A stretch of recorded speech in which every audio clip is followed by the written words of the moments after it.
Hello everyone, welcome to stream number 6, where we'll be continuing with our name by example tutorial. I just want to remind everyone that feel free to like on YouTube, follow on Twitch, subscribe on YouTube. Feel free to ask questions in the chat. You can also comment on the video after it's been published on YouTube. So, if it's after the stream, you can still ask questions. And also, eventually, the stream will end up as probably few separate videos on YouTube on my separate playlists, which is called Learning NIM Condensed, where I cut out all my moments of confusion or just, various moments that are off topic, or where I'm just, being silent and wondering what to say next. Okay, so let's move forward. We can get back to our tutorial. Last time we went over a lot. Last time, I believe, we went over enum types, distinct types, strings, arrays, sequences, bit set, files, JSON, var args, and string formatting. And today, finally, we're touching on a little bit more fun subjects. Not just, how to do basic things, but object-oriented programming. I don't think, before we read it, I don't think that NIM will be like specifically decent object-oriented programming language, but I expect it to have a few features that will, help compose things or organize things a little bit. Because I can't imagine a language with decent generics and all those features not to allow for a little bit more complex structures. So let's see. First chapter, member functions or method calls. Member functions, typically known as methods in OOP terminology, can be implemented directly using procs thanks to the uniform call syntax. Yes, that's what we've been using so far, where we had some kind of object defined, let's say animal, that has name and age. We could just create a procedure, like in this case speak, that the first argument is animal, this object type, and that let us later do instance of that animal dot speak. So this is exactly what you would expect in an object-oriented programming language, where you can, attach methods to some objects. So in this case, we define speak, and I like that they refer to it as self animal. That gives like a hint, like, hey, you're dealing with something that's like, a method that's supposed to be a part of animal specifically. So I like that. And we give it message, which is string. We can do echo self name concatenated with says and the message. Very simple. And here we have also a reminder of the syntax that if we define the type, we can just call it by the name with parentheses and give it all the parameters their names. So that's how we can construct an object. Okay. And then we call it, and these two are basically the same thing. The good part, the fun part is that when we call speak that way, we don't need to put the name, the animal itself within the parentheses, while here we have to. So, for me, this looks less clean because we have speak and then inside of Sparky. So, you're not going from generic to more specific. You're going in the opposite order. While here we get the object, and then we do something specific with it, which is in this case speak. So I definitely prefer that syntax. It's easier to read. And easier to, assume that, so here we're doing something with Sparky. As you might have guessed, the method call syntax is not restricted to object types. Okay, that's good to know. So we can say procedure double, and we can define it on an integer. And that will return an integer that is basically twice as much. So you could call double and give it 10, or you can do exactly the same, which is 10.double, because 10 is an instance of an integer in this case, so it will work. Or you can even drop the empty parentheses, which is absolutely awesome. Although, because this, what this resembles suddenly is that, hey, there's a property of that double, of that number 10. There's a property called double, because while this says, hey, there's a procedure double, right? Because in so many programming languages, we're used to a situation where whenever you see the... do we have audio? Yes, we have audio. Good. So whenever we see those parentheses, we know, oh, we're executing some kind of function, method, procedure. So I would say that it would be good to still call things that way, just to avoid that confusion. Because if you have something like this, you expect like, oh, this already has been calculated. Not a lot is going on when I'm calling that. So, it's basically free, right? Because we're just accessing some existing field. While here, we're doing some action. Something might be happening. So maybe in this case where it's just, well, times 2, and we're not really worrying too much about performance, it's not that kind of subject, then maybe it's fine. It's weird subject. But if you would have, for example, something a little bit more complex, where you have something expensive happening within that procedure, I will definitely avoid the syntax. Then I will definitely go with that, and probably will be like not like get double, maybe calc double to calculate, or some verb that suggests that computation is happening, therefore it's expensive. That's a little hint on naming. Now, when using the unified function call syntax, is that correct? Uniform call syntax.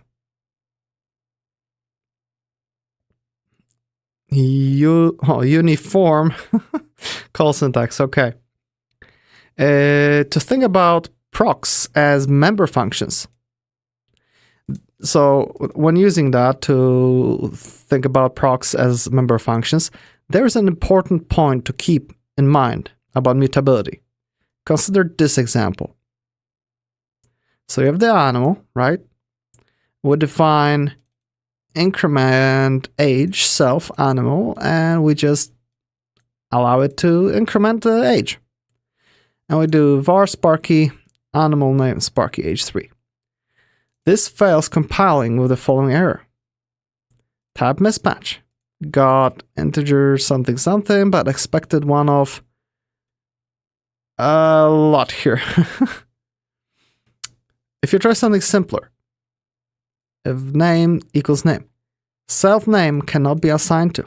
So I guess we'll need to put var in front of self, or like self is type of var animal. This happens because arguments to proc are immutable by default. Okay, the error can be fixed by marking the argument as mutable using var.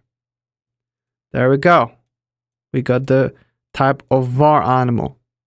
And therefore, and the same thing here. And therefore, we'll be able to increase or change that property. Now everything works. Note that ref objects can be mutated, and the following works correctly. Yeah, we have the reference object and... Oh, interesting.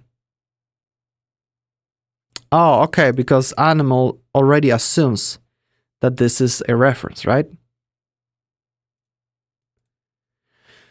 Why is this? This is because self is just a pointer and is not being mutated. if you try to change the self variable itself, it would not work. Yes, we tried to do that a few streams ago, and you can actually define something, even though this is a reference or something. You can say, let's say we would go to this example here. You could define either this type of animal, or var animal, or ref animal to be a reference type, or you can do var ref animal. And var ref would mean that it's a reference that you can actually change. So you can, in this case, if you would spark something something and then call something like, call the ink age, there you could actually make the procedure that creates a new animal that increased age, and therefore that will swap the whole self. And I think it might have changed the actual Sparky itself. Let's try that. That's a good question, because soon enough we'll be coming to those weird edge cases, and it's easier to try it out, in a small environment like this rather than with something more complicated. Yeah, straight away. But instead of ink age will be, let's call it ink age. We'll increase age, but what we will do, we'll just say var new Sparky is, bam. Let's just call it that this is a var ref, okay?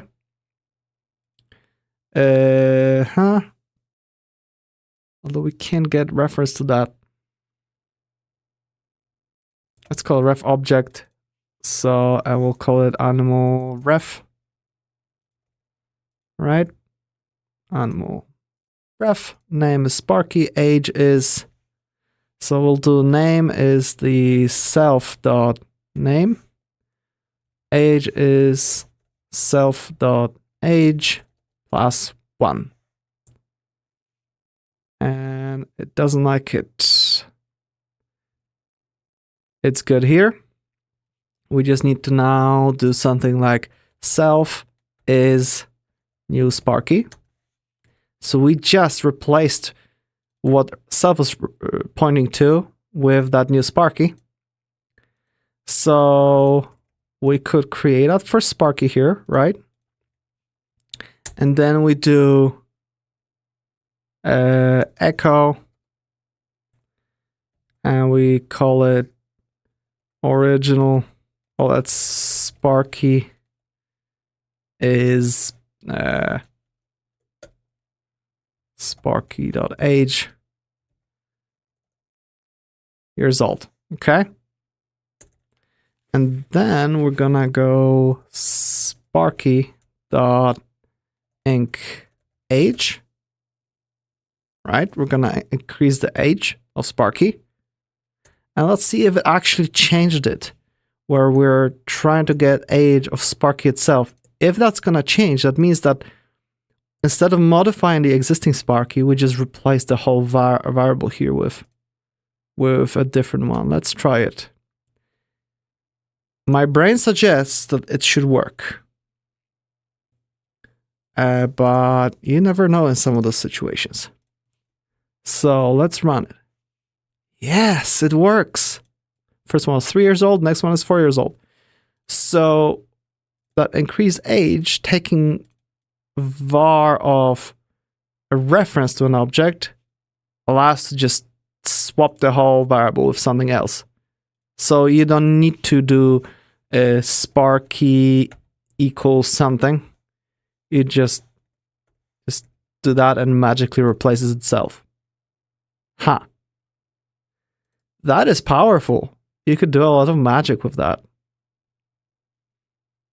Yeah, like automatically immutable, interesting things that update themselves automatically. Huh. Very cool. So, continuing, we learned about the self var and ref objects that would work with that as well. Okay, let's move on to inheritance. Let me just check the chat. Make sure that we don't have anybody asking questions. We don't have anybody asking questions. Okay. Inheritance. NIM supports inheritance and dynamically dispatched, also known as virtual methods. Methods work in the same way as procs, including UFCS, but the runtime type of the object that a method is called with is used to determine which version to call. So inheritance is created with the of keyword in the type declaration of an object. Note that base objects that are going to be inherited have to inherit from root object, since an object type with no ancestors are implicitly final. Okay. So basically, if we don't inherit from root object, we're basically locking the object that, hey, you can't inherit from it. That's interesting. This way, basically everything that we don't care about inheritance in suddenly acts as, it's as performant as possible. It isn't even considered to be that part of, oh, we need to look up that there could be something to inherit from. So this way we have things way more speedy. I like it. Compiler can optimize a lot by default. A method is overridden by creating a new method with parameter types of the subtype. Okay. Creating a new method, parameter types of the subtype. Okay. So we defined, again, type animal. This time will be reference object of root object. So this will be our class from which we can inherit. And let's note that it's a reference object. Usually in programming, all the classes and those objects that you, basically different classes, because that's what will be called here. That's what an equivalent is. They are usually passed by reference instead of by value. So again, it has name and age. Now we have a new keyboard method. Vocalize, and we pass the self animal to it, and we say string, and then we have the magical base, and as a base it will return just 3 dots, because I guess we don't have like a default vocalize for generic animal, so it'll be just 3 dots. Okay. And method age human years. Okay. Self animal, and we do return integer, and by default we'll return just the age. We'll consider it's the same, but I guess we'll be able to specify for cats and dogs differently. So let's see. So then we can define a different type. We call it dog, also a reference object of animal. So that's only inherits from the animal. So what we can do here is method vocalize, give it a dog. Okay, so we don't give it an animal, we can give it a dog, which is, rather important. And we can give it woof. So I presume that this is where the whole override is happening. And we don't have the base here. Forgot what they named them. Decorators, arguments, or something like that. None of those flags. And then we call override the age human years to do the age times 7. Okay. So that's simple. And then we can also get the cat. And with the cat, we override only the vocalize. We don't override the age human years. So I presume on the cat, you still can call the age human years. It will just get the base method. So let's see. We get animals, which is a sequence of animals, and we start it as empty. And then we can add the dog. We'll call it Sparky, age 10, and then we add another animal. In this case, it will be an instance of a cat, Mitten, age 10. And then for all the animals, we can echo the vocalize and echo age human years. So I'd say the first entry for the dog, it will be it will be woof, and then it will be 70. While for a cat, it will be meow and age 10 because it calls the base, which is self-age. Let's see. Woof 70, meow 10. Perfect. Okay, so this is understandable. I like that syntax. It's easy. And I guess you could do a search for off-root object to find all the base objects, or search for the base ones. Okay. I kind of like that too. Rather than calling override everywhere. No, actually override will be nicer. Because whenever you see something, if there's override, that means it's overridden, and you would need to search for the base one. Well, here you see that there's no override here. So you don't know if this is overriding something or not. The other way around will be better, I'd say. Something like this stays the same, while override is here. I'd prefer that. It will be easier to understand when you're browsing the code. But okay, I can live with that. So, should you use procs or methods? Since procs are statically dispatched, they are more performant compared to the dynamic dispatched methods. As discussed in this blog, use methods only if you need the dynamic dispatch. Okay, so the moment you see a method, because they're called exactly the same way, so use methods only for situations where you actually need to be able to override something. Then it makes sense, because when you see method and there's no base on it, that means, oh, this is overriding something.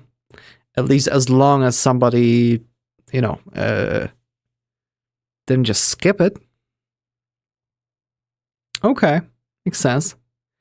I still wonder what this whole base thing does. So last time when we were looking for, again, I forgot what those labels, or I'd even call them decorators or arguments or something. I don't remember what they're called, but during last stream we used Claude, and apparently with the pure label for enums, it just gave totally bonkers explanation. Like, it wasn't really right. So let's do something different. Let's go to nym language. Okay. And go to documentation. And here we can go and look up the, where is it? Where's the nym manual? Macro tutorials, Python. There should be the nym manual documents. What on earth? The most important document of the language is not here. What is going on? Manual. Oh, language manual. There we go. So this is like a very, very, very long document that basically describes all the feature of the language. So I'm going to, I figured out, hey, maybe I can actually search for it here. So let's do Control F, paste it, and we have methods. And that should be the description here. Procedures always use static dispatch. Methods use dynamic dispatch. For dynamic dispatch to work on an object, it should be a reference type. So yes, we defined that that new object expression, and then we can call something like eval on that expression, and we have the base. Override is base method. So that's that. But do we have the base actually explained? No, we don't have that base explained anywhere. That's too bad, because I would really like to understand it. What's an index? Base. Oh my goodness, there's lots of bases here. macro base, HTML tab info, proc base. If I'll paste this, no. I don't know where to look for those. So let's try to copy this code and see what happens if we remove the base. If it changes something or if it doesn't. So we'll put that code here, right? We have all the same stuff. But for some reason, method is not a base. How so? I have base here.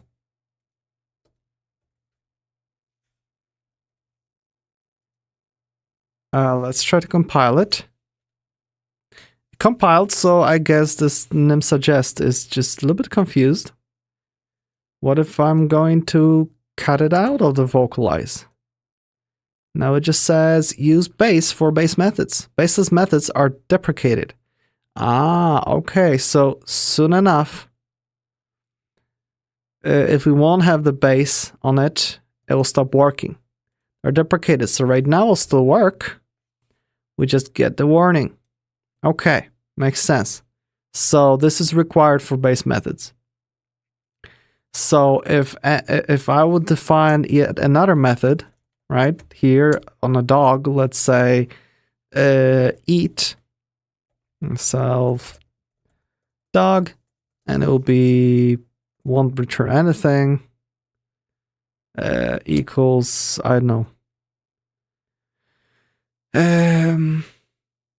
discard vocalize or self.vocalize.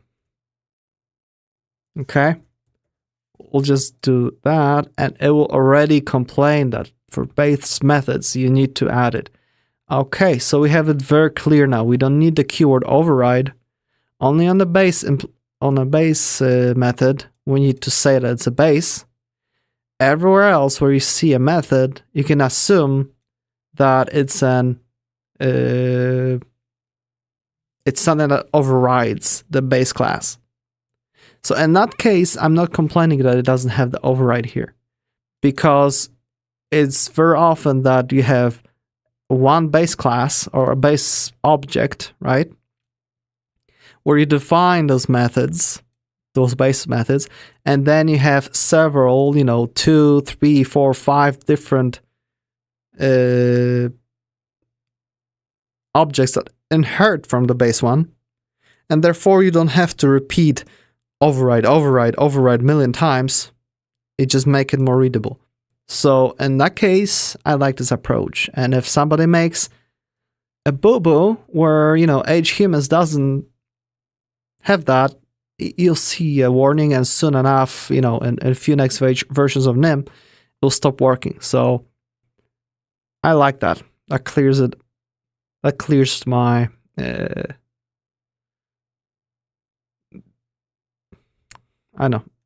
clears my concerns. So we know that use methods only when you actually need that inheritance. Testing subtypes. It is also possible to check if an object is of a given subtype with the of keyword. For example, let's print out if animal 0 is of dog, or is of cat, or is of animal. Oh, very interesting. So let's do it here. Let's copy it. And let's actually edit that code, because our current code prints vocalize age humans. So let's say if, and we can do A as that as an animal is of, was it off? Yes, of dog. We can just do echo a dog. Okay. A dog named, and we can actually do a dot name, right? Because it's in a base class, that property. So we should be able to access it from whichever. Then else if a of cat,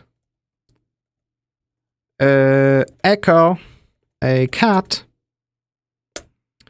being addressed as an a.name. And else, or like elif a of animal, echo, it's an animal. And let's do else. It'll be basically in other cases will be we're not dealing with an animal. And a surprised face. Right? There we go. We can just do dog. Let's make it fancy. There's gonna make a cat. And animal. No, animal is animal. It's a name. So here we have condition is always true, a of animal. Okay, I was wondering if it's gonna notice that. And yes, this is always true because animals already holds animals, so it doesn't matter. It will always print that. I mean, it would always print that unless we get that first. So let's try it. Let's run it. We have a dog named Sparky, a cat named Mitten. So I really like it. This is really easy to check if it is. And if it's an animal, even though it's a cat, so let's define one more animal. Type rat is reference object of animal. And method vocalize self rat. String is squeak. Let's continue that. We'll save it. And it doesn't like this thing here. It needs a parameter. Oh, yep. There's a colon there.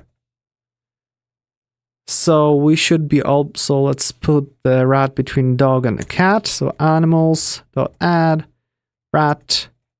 Name will be, I don't know.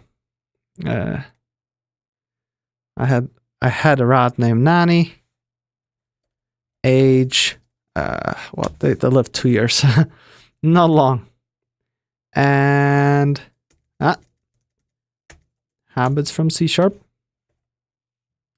Okay, so we have that, and because we don't have a specific response for a rat, but it's still an animal, we should say it's an animal. There we go. It's an animal. Perfect. So our code works. Oh, I really wonder if you can do case a type of a. Can you do that? We have of dog echo I'm a dog. Selector must be of an ordinal type, float, or string. Okay, so we can't do the case over that. Too bad. I'm sure it could write a macro or something that will do that for you. But too bad there's no like more interesting pattern matching because that would be so helpful. But okay, this is very clear, works really well so far. Okay, that was all for object-oriented programming. Wow, that wasn't a lot.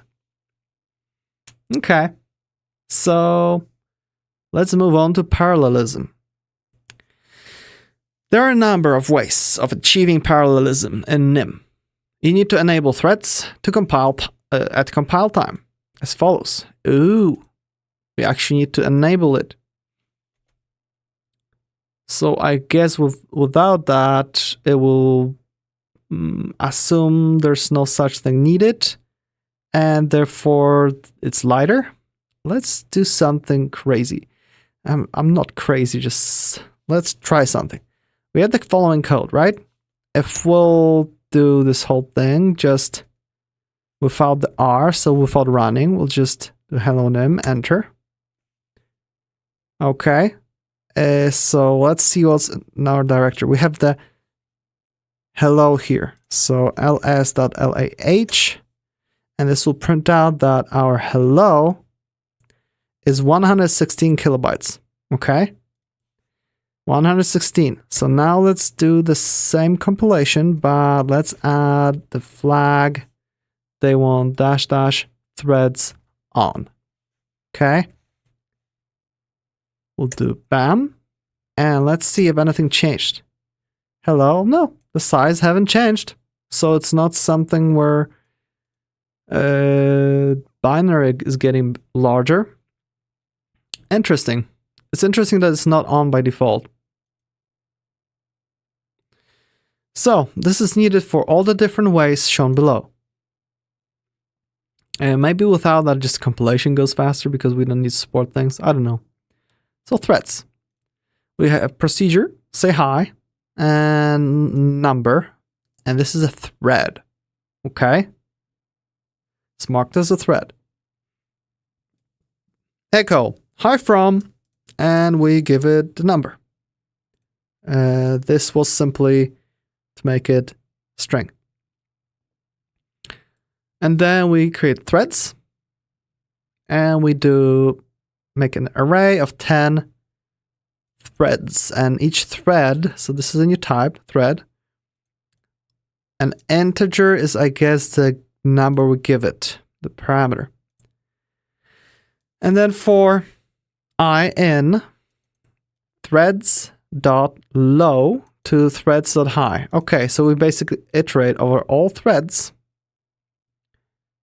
Do we even need to do that? I wonder if we can skip this whole range thing and just give it threads. Oh no, this way we're just getting indexes. Okay, I forgot. This just gives us indexes. So we do create a thread. And we give it that thread I created here. Say hi, which is the actual implementation of a thread. And I is that number that we need to inject, that this is expecting. And at the end, we basically do join threads to wait for all of them to be finished. I guess we can check if a specific thread is finished or not. It is recommended that functions used with threads be marked using the thread pragma. Okay? There's a link to threads thread pragma. Let's check it out. Thread pragma. The proc that is executed as a new thread of execution should be marked by the thread pragma for reasons of readability. Okay, so purely for readability. The compiler checks for violations of no heap sharing restriction. This restriction implies that it is invalid to construct data structure that consists of memory allocated from different thread local heaps. A thread proc can be passed to create thread or spawn. So I guess we just mark it as thread. This way it's easy to read, and possibly, especially in the future, compiler might just utilize it as the language evolves. So let's run it and see if it actually runs. So we replace all we have here, we save it. It's all good. If we do this with threads and add the flag run, bam, there we go. 0, 1, 2, 4, 5, 3, 6, 7, 8, 9. Okay, so we already got some inconsistency here, which is awesome. That means it all was running different threads. But what happens if I'm going to do threads off and run it? Bam, undeclared identifier, thread. So this just makes it so the compiler doesn't even know there is such thing. Okay, so during compilation, it enables some things. What if I'll just remove it completely? The default value. Okay, default value has threads enabled. Look at that. So we don't need that damn threads on. Okay. Yeah, this is good enough. Cool. So I wonder if we can get something else out of those threads. Let's just look at it quickly. So we create those threads. Let's say that the let first thread is threads 0, okay? And that's a thread. So first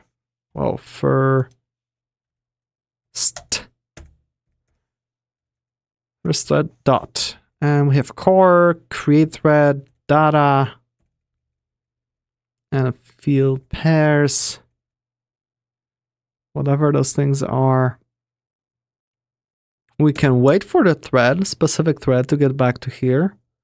Join threads, pin to CPU, okay? And running will just return bool. So if this thing is running, then we're gonna say echo thread 0 is running. Else echo thread 0 has finished. Okay, let's copy that a few times. And let's see what happens. When we run it. Oh, error, copy is not available for type thread. Requires copy because it is not the last read of thread 0. Huh? Okay, so we started with threads. I guess the only way to check a thread is running. We need to wait for it.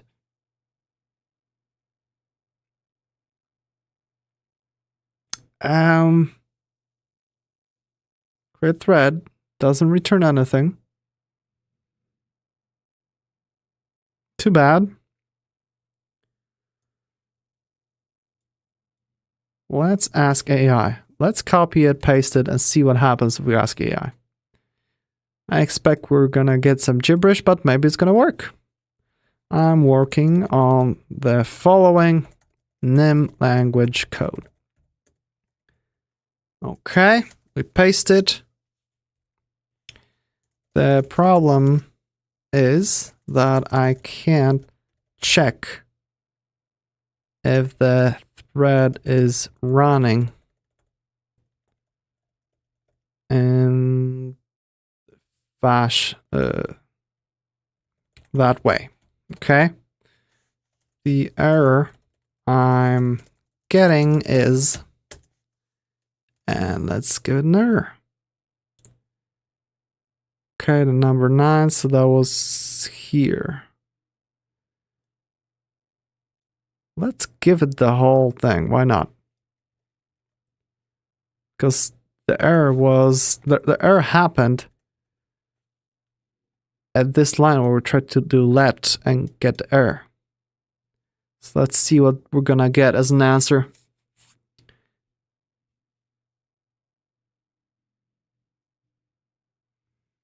So it indicates that the copy operation is not available for the thread type, and it requires copy because thread 0 is not the last read of that element. In NIM, whether when you access an element of an array and assign it to a variable, it creates an implicit copy of that statement. However, the thread type does not have copy operation defined, which is causing the error. To fix that, you can use the address operator to get a reference to the thread instead of creating copy. Use the corrected code. So we have the same thing, those threads. Yep. Create, call them and everything. That's our code, really? Yeah. And then and this is an address of that. I wonder if that's gonna work, because previously we tried that random address thing and it didn't work. Now it's here, and here we dereference it. Okay, and now we're probably unhappy about the referencing. So let's try it. Oh, that worked. And wow, they instantly finish before anything happens.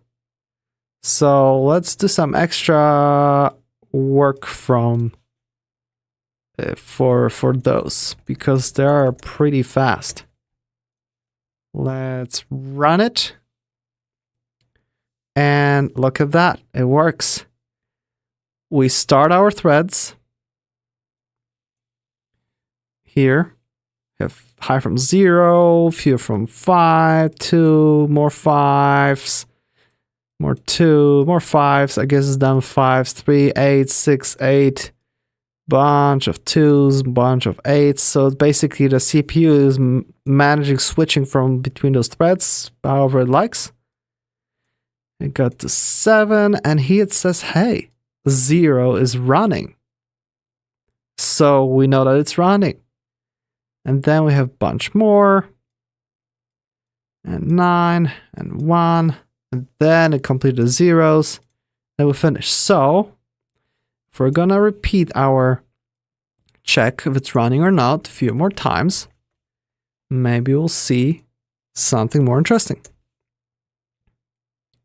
Okay, so here I guess it completed thread 0 straight away, so it's finished already. But if I'm gonna run it again, same situation again, same situation again. Oof, it's getting faster at finishing them. Ay, ay, ay. Oh, well here, so look how they're all clamped together. That means that those threads are running here. You know, like it's 4, 2, 4, 2, 3, 4. It runs around those. Then I guess switch to 6 and 0 and runs around them. Then switch to the main thread for a moment. And bam, it's doing that. So it's running. Will it behave differently if I'm going to do the threading? On? Was it threading or threads on? No, I forgot. Threads on. Now we call it again. Nope, same behavior. All of the zeros, all of the ones, all of the 2s, nearly all, or actually all of them. All the 3s and all the 5s and 6s and 7s, back to 6. 8, back to 6, and then a bunch of 9s and finish 7. It's very unpredictable, the way it should be. But now when we explicitly said that it's on, it kind of sticks to them more. Very interesting. Very, very interesting. And the thing to note here is also that, you know, all those threads, they're trying to write to the same output. And because of that, whenever they do echo something, I believe they need to synchronize to some extent that, hey, we're now it's my time to write, now it's somebody else's time to write. So, you know, this isn't that easy to really figure out.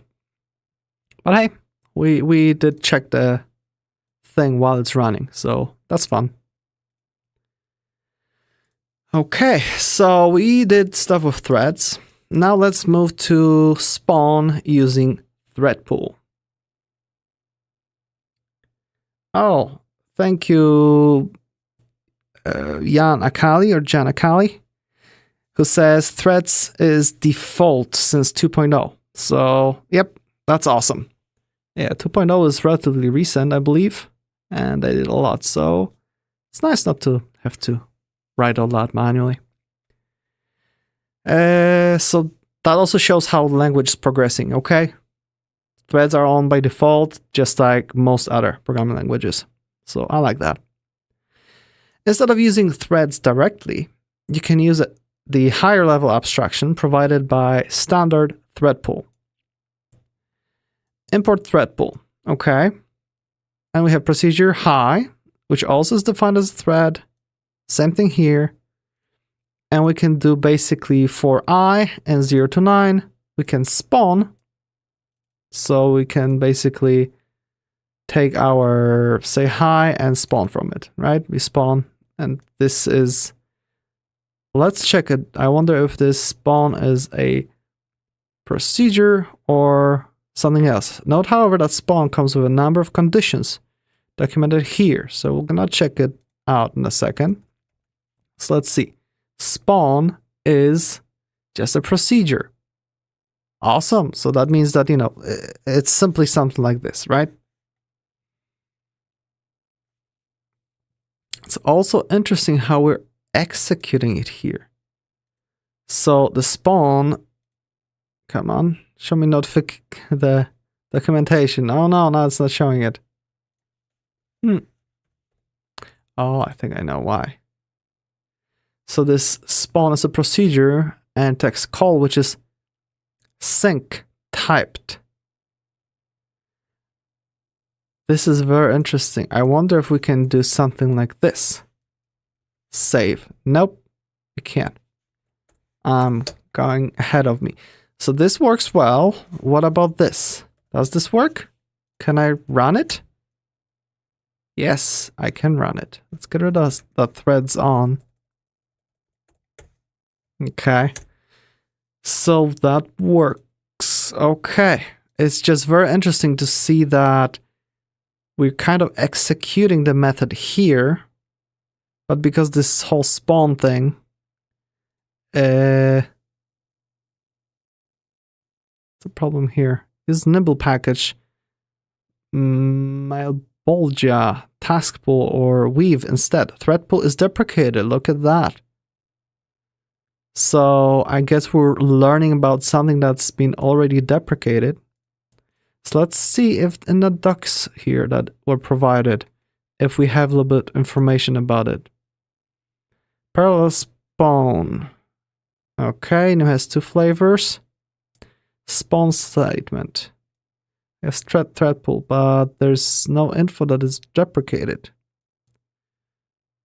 It's restricted, must be GC save, must be a call expression, and all that stuff. Interesting that it's not marked as deprecated, while the whole thing is telling us that it's deprecated. Okay, but at least here the deprecation message gives us some packages. Malbolgia, or task pools, or weave. Very interesting. I guess we can try to search for it quickly. And that's considered NIM experimental features. So we should be able to go to, again, nimlang.org. And when we go to documentation, there should be nimble package directory. And we'll put in Malbolgia. Creates new spawns, experiments.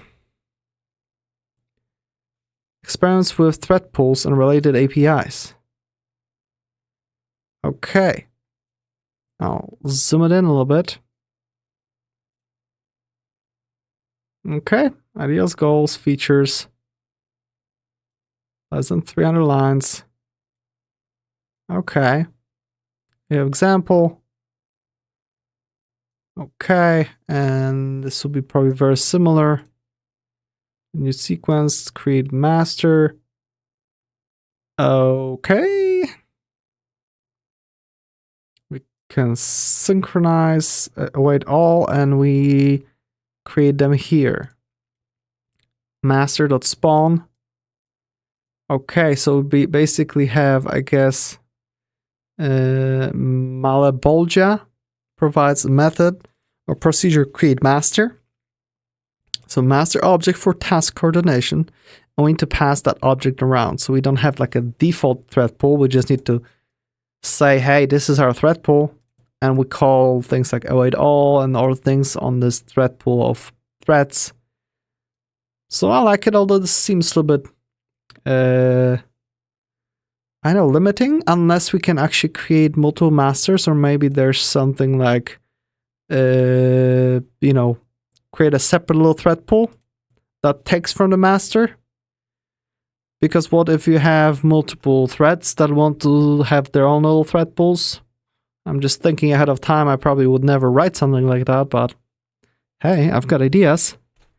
Jan Akali sees that Malbolgia is made by the language creator. It's probably the simplest abstraction of 3 of these threading libraries. Okay, that explains this quote here on top, because in many places in the documentation of the NIM language, we have some kind of quote in the beginning. So that's the that's what I know his characteristic of writing. So that's cool. So let's take a look at those 2 other libraries quickly.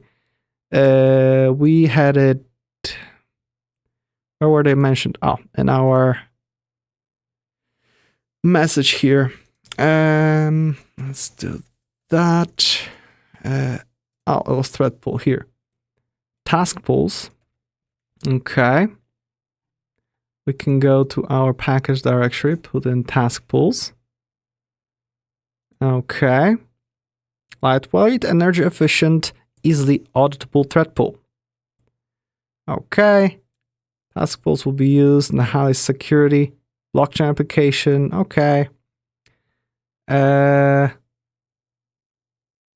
won't read it. I just want to look at an example. Okay, so we can get those task pools. We have some kind of procedure that does some kind of calculation. We don't need any thread markers here, I presume. We have pi approximation. Okay, pi approximation. Pending futures. Okay, so this, I guess, implements the idea of a future. New sequence of low var and float. Okay, and for all those number of those pending futures, n. Oh, we just, I guess, say how many. We do, hey, spawn it from the task pool. And term K, I guess we also provided with the termination, schedule a task on the thread pool and return a handle to retrieve the result. Okay, so I guess we only spawn it and retrieves it, and we can spawn some termination, something, I don't know, canceling token, something of that sort, I presume. Okay, and then for K0 lengths, we just add those results together, and we basically wait for each one of them. Block until a result is available. So the thing is that we create them all at the same time, but then we're waiting on them one by one. That's what I would presume, because it's not like the magic wait for all. It just does it one after another, after the other. So if we had a situation where we had 10 of those threads, we start them all at the same time. If the 10th one finished, then the 9th one, and blah, blah, blah, but you know, all the other threads finished, but we haven't finished the first one yet, we'll be waiting, you know, this whole time. But at the same time, it doesn't matter, because at the end we still need to add them up. So I guess, you know, who cares? Unless we would have some more calculation that we want to do in the meantime while we're waiting on them. So I'm sure there's some methods for that. So in the main procedure, we basically say that we want 10,000. We do the count processors. I presume that's from CPU info. We count number of processors. We want that many threads. Okay, and we create a new task pool, and here we manage default to the number of hardware threads. I guess it basically will default to that value. And then we can basically call this whole format float, and then we call the pi approximation. Yeah, thread pool pi approximation. So we call pi approximation, we give it the thread pool and the number of, I don't know, is it probably floating point, decimal numbers or something, decimal digits. And then we do sync all, block until all pending tasks are processed. And this is implied also in TP shutdown, but it would be nice to call that and then that. Okay, I get it. This is interesting, and there's more like sync all, shutdown, spawn, and a bunch of other stuff. Okay, this is definitely less lightweight than the first one. So let's just take a peek at the other one, the third one, weave. I like the name of it. Right? Weave. It suggests threads and suggests that they are easy to manage. Let's see. State-of-the-art multi-threaded runtime. Call themselves runtime and state-of-the-art. Okay. Either from the same author. No, MRATSIM. Well, the other one was probably from the creator, so they just try to imitate it. Okay. Continuously tested on Linux and with both backends, compute bound, memory bound, load balancing, etc., etc. And we get some of the API here. So get the calculation of the Fibonacci. Result is sync something. So because we've has so we're calculating Fibonacci where we spawn each, like instead of recursive normal calculation, we actually delegate it to a separate thread while we're calculating something else in the meantime. Okay, I see. And then we're just doing those two kind of in parallel, and we just wait for one of them to finish. Okay. And then we have this whole thing where we just initialize weave and call the Fibonacci and exit. Okay, I like it. This is real simple. But again, there's probably a lot more to it that we could do. And this example just begs for async await, which I presume we're going to learn in a short moment. Yanakali says task pools is made by Status, company that funds NIM development. Oh, good to know. Okay. That's why in task pools we had that message about blockchain, right? This task pools will be used in a highly secure sensitive blockchain application targeted at resource-restricted device. Hence, desirable properties are, and all those reasons. Okay.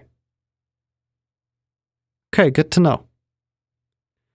It's good to also hear that companies are supporting NIM, because I'm starting to like the language. It's just too bad it doesn't work on Windows without disabling your antivirus, which unfortunately I won't recommend that on YouTube, so too bad.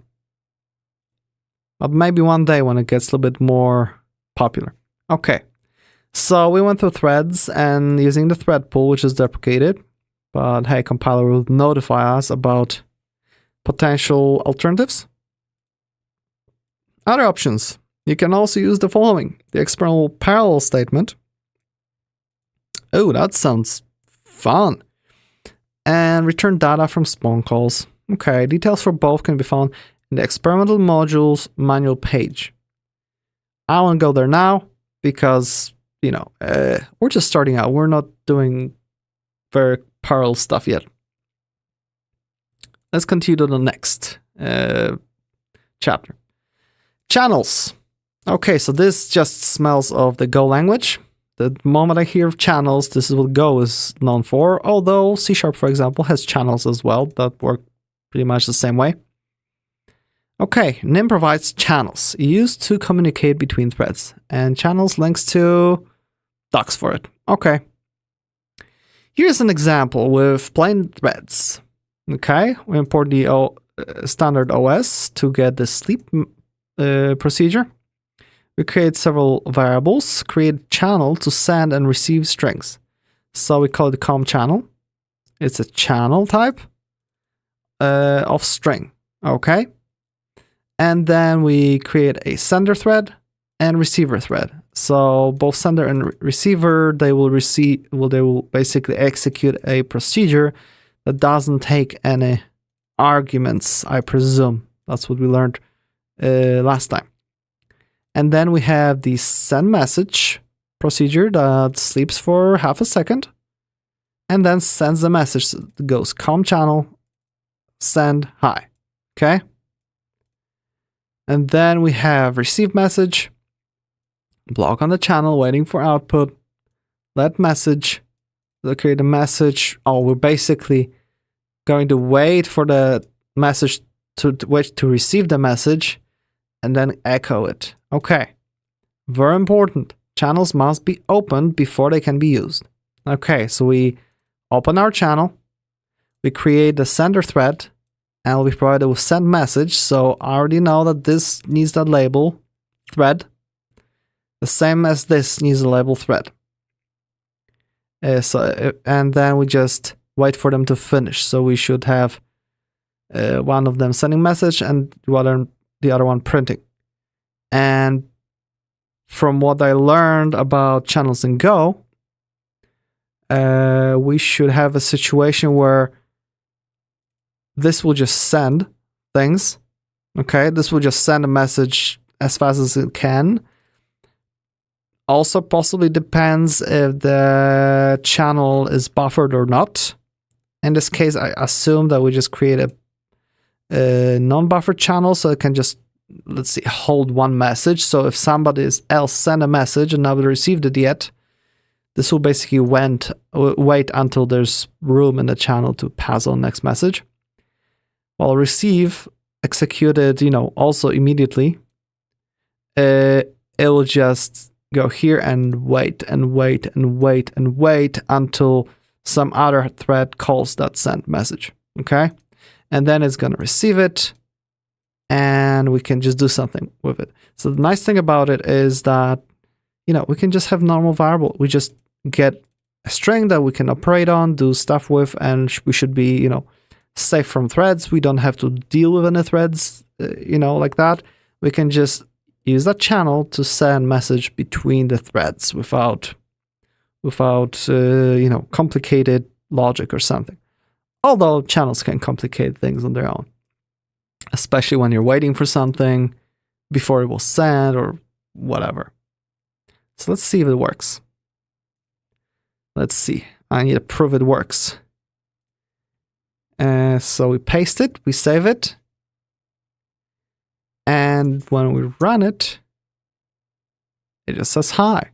So that's good. After that half a second, we enter, bam. So that was the half a second. So we can do echo, waiting, and then we do echo, gonna send now. Okay. So that will be the sender, okay? We'll just say that it's a sender saying that. And it's gonna say hi. While here we're gonna do echo receiver. Says waiting for a message. Okay. The echo, and then we do that and we just print the message. Just do this thing to just make it. So let's see if it actually happens in that way. So sender says waiting, and at the same time, receiver says waiting for the message. So the sender was waiting before this time. We have the 500 milliseconds, while on the other thread, the receiver is already waiting for it. Then the sender is like, hey, I'm gonna send a message now. While this whole time, the receiver was already here. It was waiting for a message. And then when the sender is gonna send it, then receiver instantly gets it and bam, I can say hi. I really like it. And at the end, we just join threads to make sure that everything's gonna get executed. We don't have any, dangling threads here and there. I presume the language would just clean them up, but this way we can actually make sure that this whole thing is gonna get executed before we go to the end, get to the end of the program and the whole thing just, you know, stops. Because if I'll comment it out, I presume that when I run it, we're maybe gonna see one message and then everything ends. Enter. Yep, sender waiting twice. Huh. And just dying, so it's as if we got bugs. Yep. Okay. Well, with this, we should have no double waits. Perfect. Okay. Things work as we'd expect them. So what else can we learn about channels? Usually channels are created as global variables. That means you must follow a certain procedure if you wish to manually allocate shared memory for channels.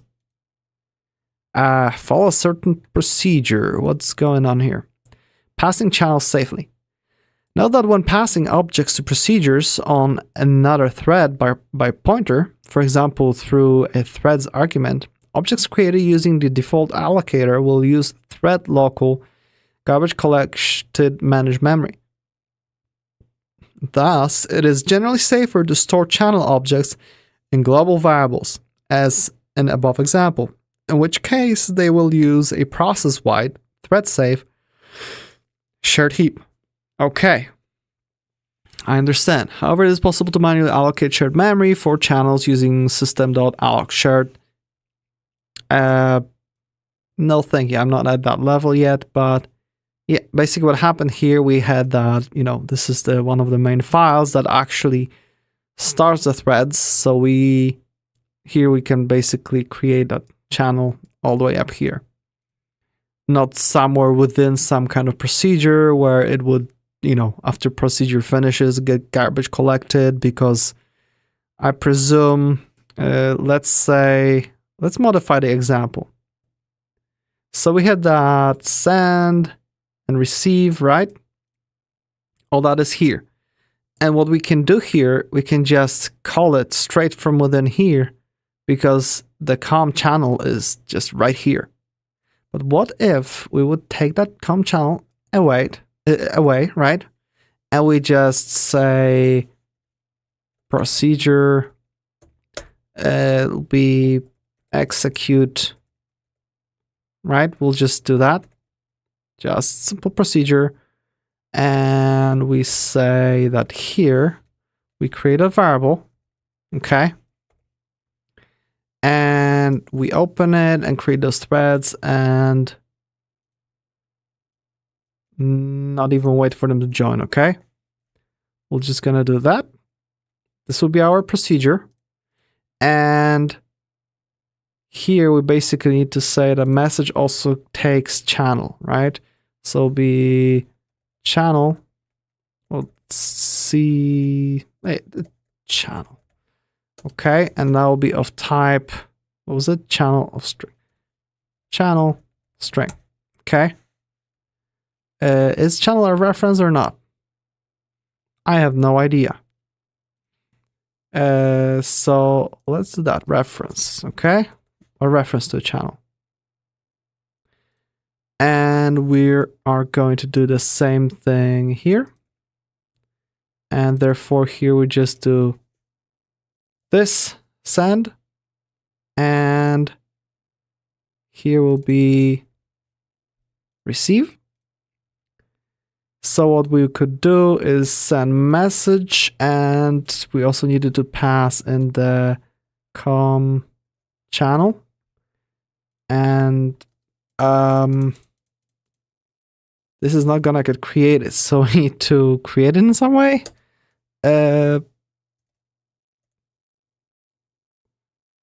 How do I make it now?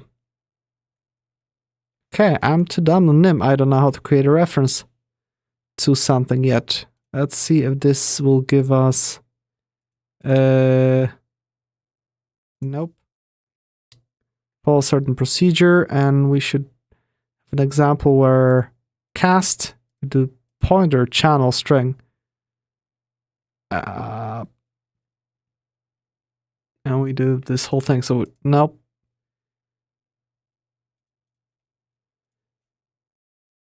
How can I create a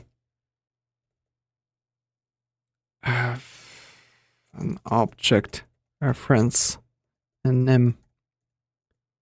And let's say I give it an example of var channel reference is, I think it was new, something like, and the create new channel string here. Okay. Let's see what AI says, because I recall there was some like new, but it was just mentioned something. Okay, is the new keyword? Yes, that's what I thought. So, oh, just like that. That's it. Okay. And here there's parentheses. That's interesting. The parentheses after a type constructor are used to call the constructor and initialize the object.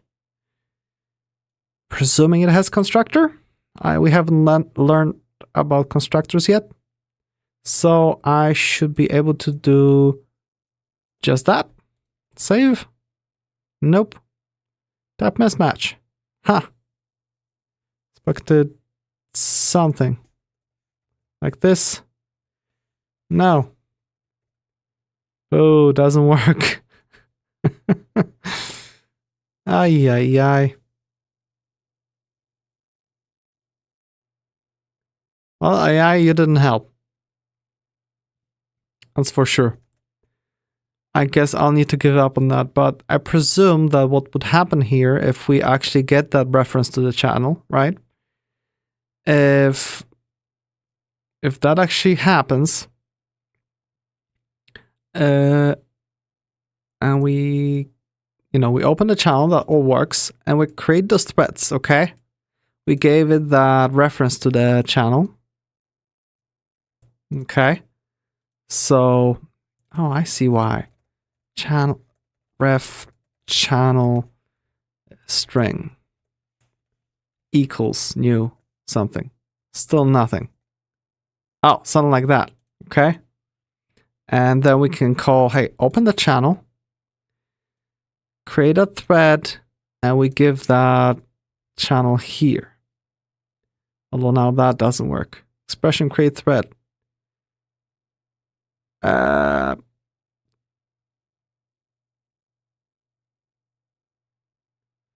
Okay, something doesn't work here. Okay, Jan Akali says you can use address keyword to get a row pointer. For reference, I'm not sure. Yeah, exactly. But this seems to create a reference. This new and then what we're creating. So let's assume it creates it. But then when creating threads, for some reason, I can't pass the channel here because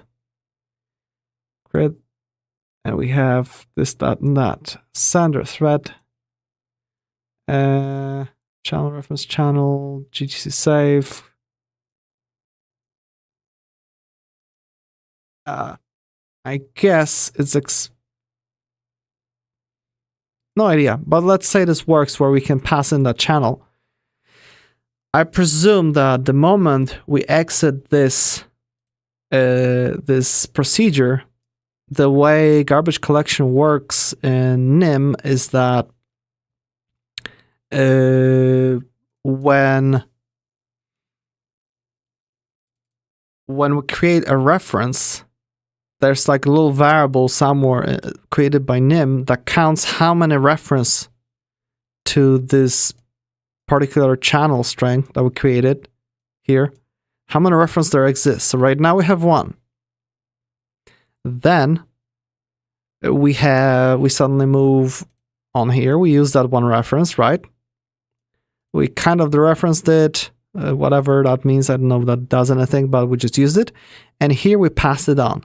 So it kind of increases, but the thing is that this is creating the thread. It takes that reference and it just pushes onto a new thread, which suddenly this garbage collector for this main thread, it just disappears. So it suddenly, oh, I still have just one reference because this just disappeared for it. It doesn't exist in its own context anymore.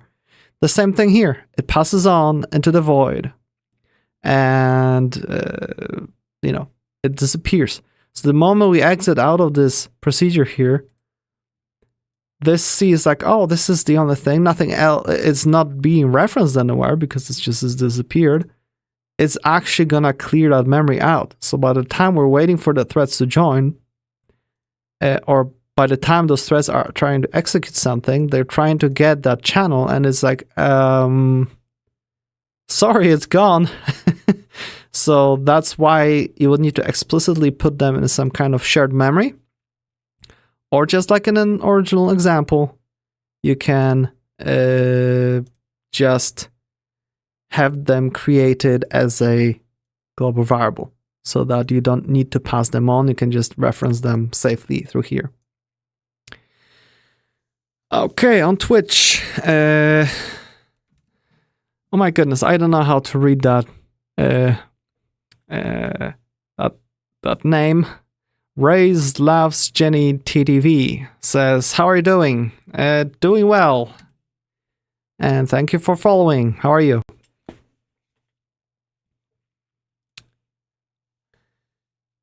Okay, so we have next example, the same example using the higher level spawn. Okay, so here we're using that thread pool, which again got deprecated, which would be nice to update that in my example, by the way. Maybe it would be nice to submit some kind of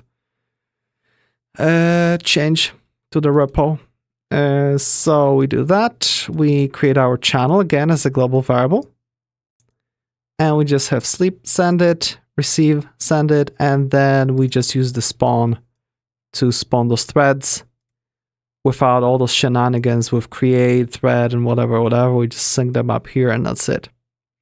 So yeah, pretty simple to have communication between threads, I'd say. Very simple. I like it.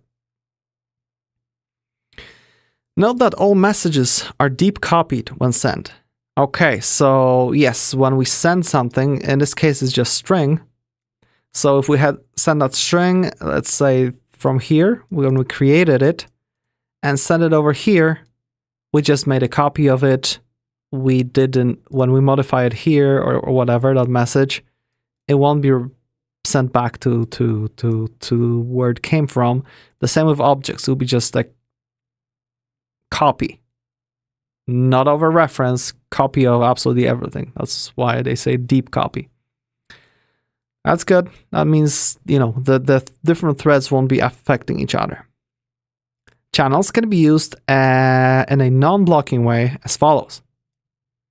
So while true, we check com channel, try to receive. So I guess it will just check if it's possible to receive. And tried. If tried, oh, look at that. It returns an object that says if data is available. And if that data was actually available, it has the message. If it wasn't that available, it would be just set to false. Okay, this is very simple. You can just keep checking, and if it works, you just receive it. Am I streaming every day? No, I am not streaming every day. This NIM programming is basically streamed Mondays, Wednesdays, and Fridays.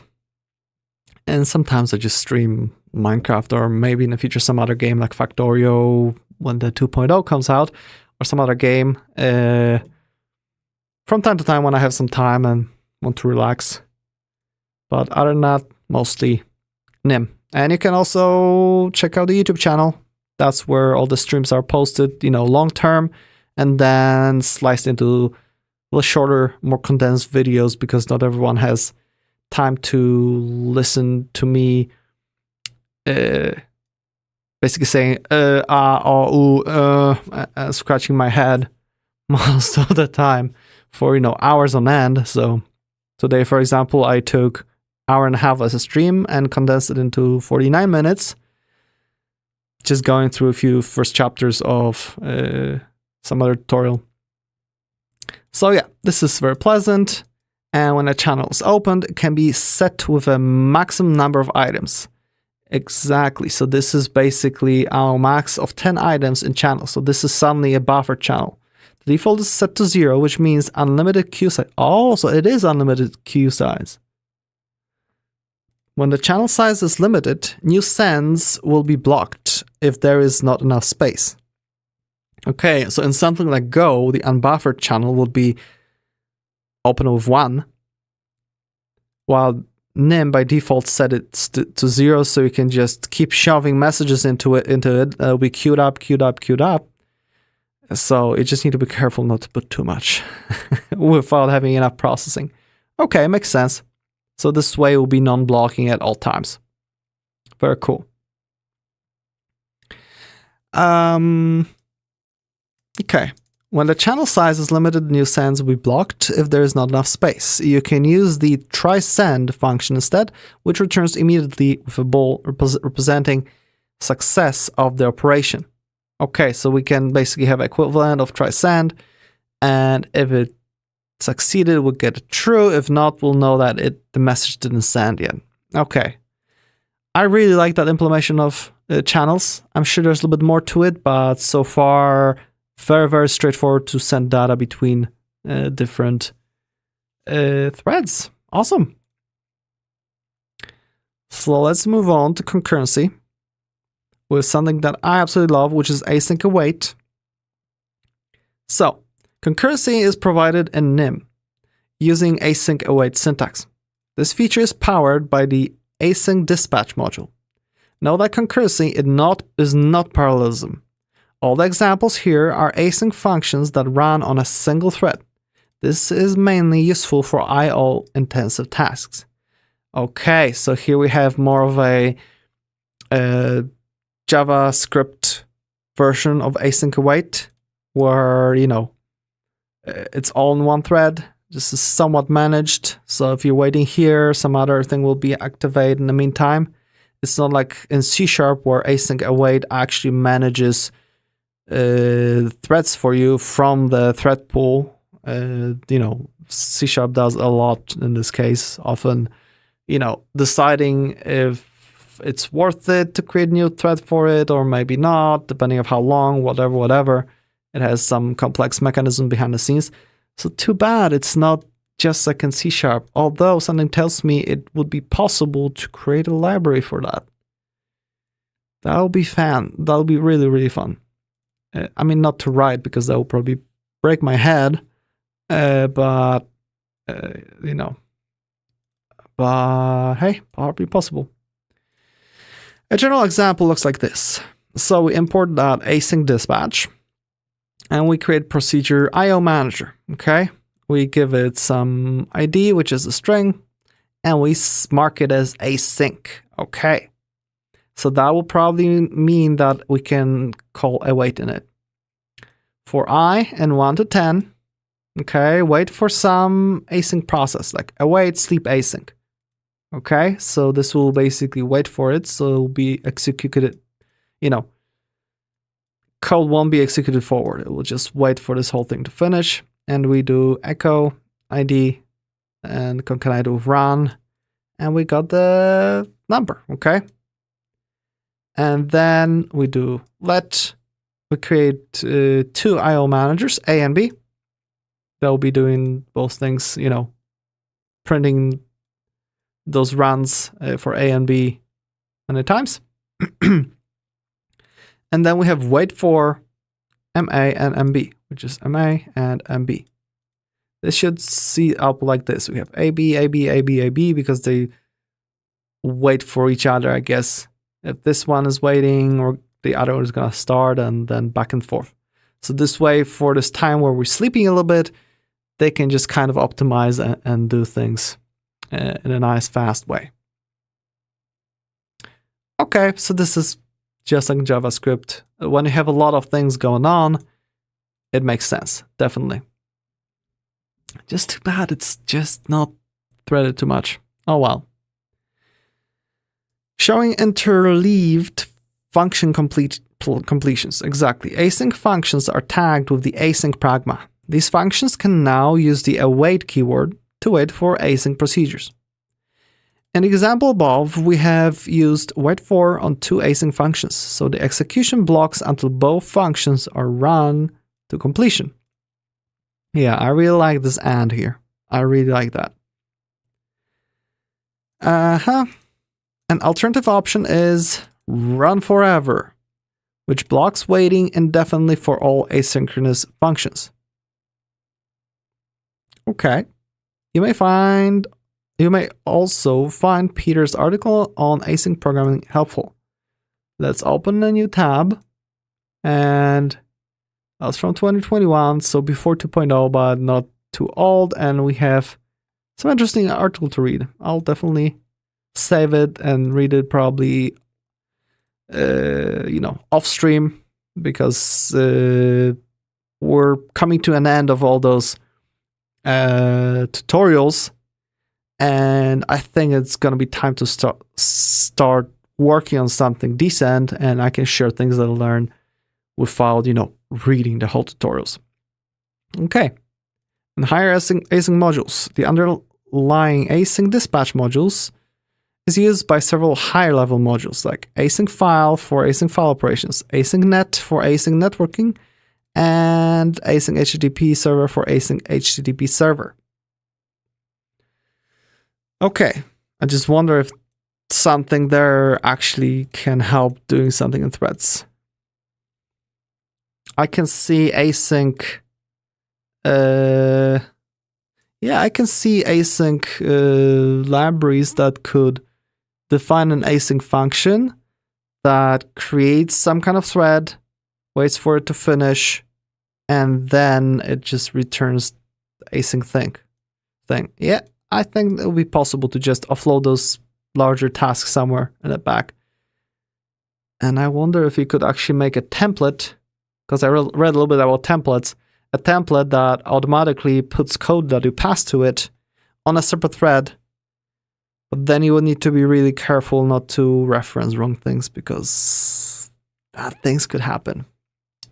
So I don't know. These are the things that you will need to be careful with and know more of the language. So at this stage, I'm not comfortable with it. So now it's time for the last chapter. Macros. So I know macros are what NIM is known for a little bit. And I expect them to be a little bit hard to work with, but not as hard as in other languages. So NIM's syntax is incredibly versatile, and macros can be used to rewrite the abstract syntax tree of a program. The general process for writing a macro consists of two steps that are repeated until the desired results are achieved. So dump and examine the AST, abstract syntax tree.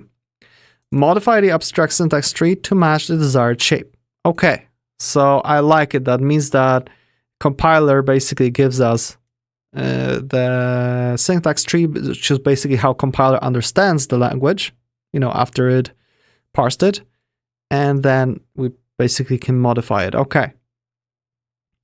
The example shown here describes how to create new class syntax in NIM purely through a library. Ooh, new class syntax. This is the code that we currently must write to use OOP in NIM. So type animal and ref object root object, we have that. We have this whole vocalize with base, and then we have the dog and cat. We already went through that today, okay? All these type definitions and self-t parameters are repetitive. So it'd be good to write a macro to mask them. Something like this would be nice. Look at that. So instead of doing type animal and we have this ref object of root, whatever, we can do class animal of root object. Very much. I like it. And then we just give it those two, and we have method vocalize, a method humans, right? And the self is just injected, right? Just like in other languages, you don't have to reference self. It's usually injected for you. And then we have class dog of animal, and we just have the same thing. We don't need to specify some other stuff. Okay, we don't even need to say that these are base. Okay. And class cat of animal with meow. To get that nice notation, we can use a macro. And That's some code. I mean, mostly comments. So let's look at that. Because, I mean, this is really nice. Too bad it's not by default in the language, but I guess doesn't have to be. If you want to have something like that, you just write yourself a macro and you extend your language. Okay, import macros. Okay, and we have new keyword macro. We call it class. I guess we make it usable by other modules.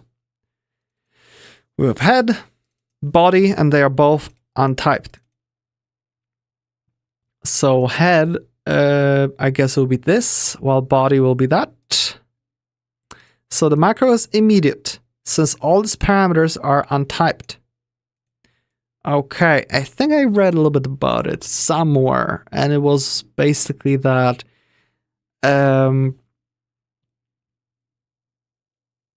when you would specify that these are typed, the compiler would need to first analyze all this and maybe all that and figure out what is, type inference, all that stuff.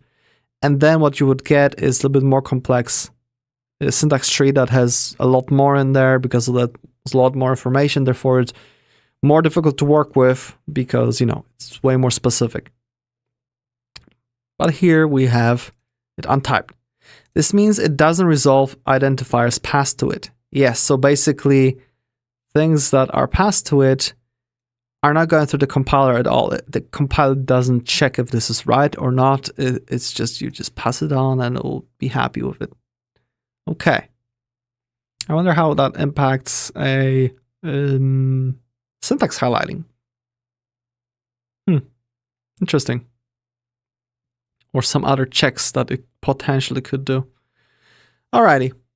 So in that macro, we define variable, type name, and base name, and we say that both are a nym node.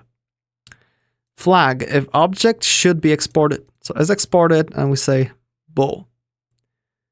Okay, so we don't have values for those yet. Excuse me. So if head.kind is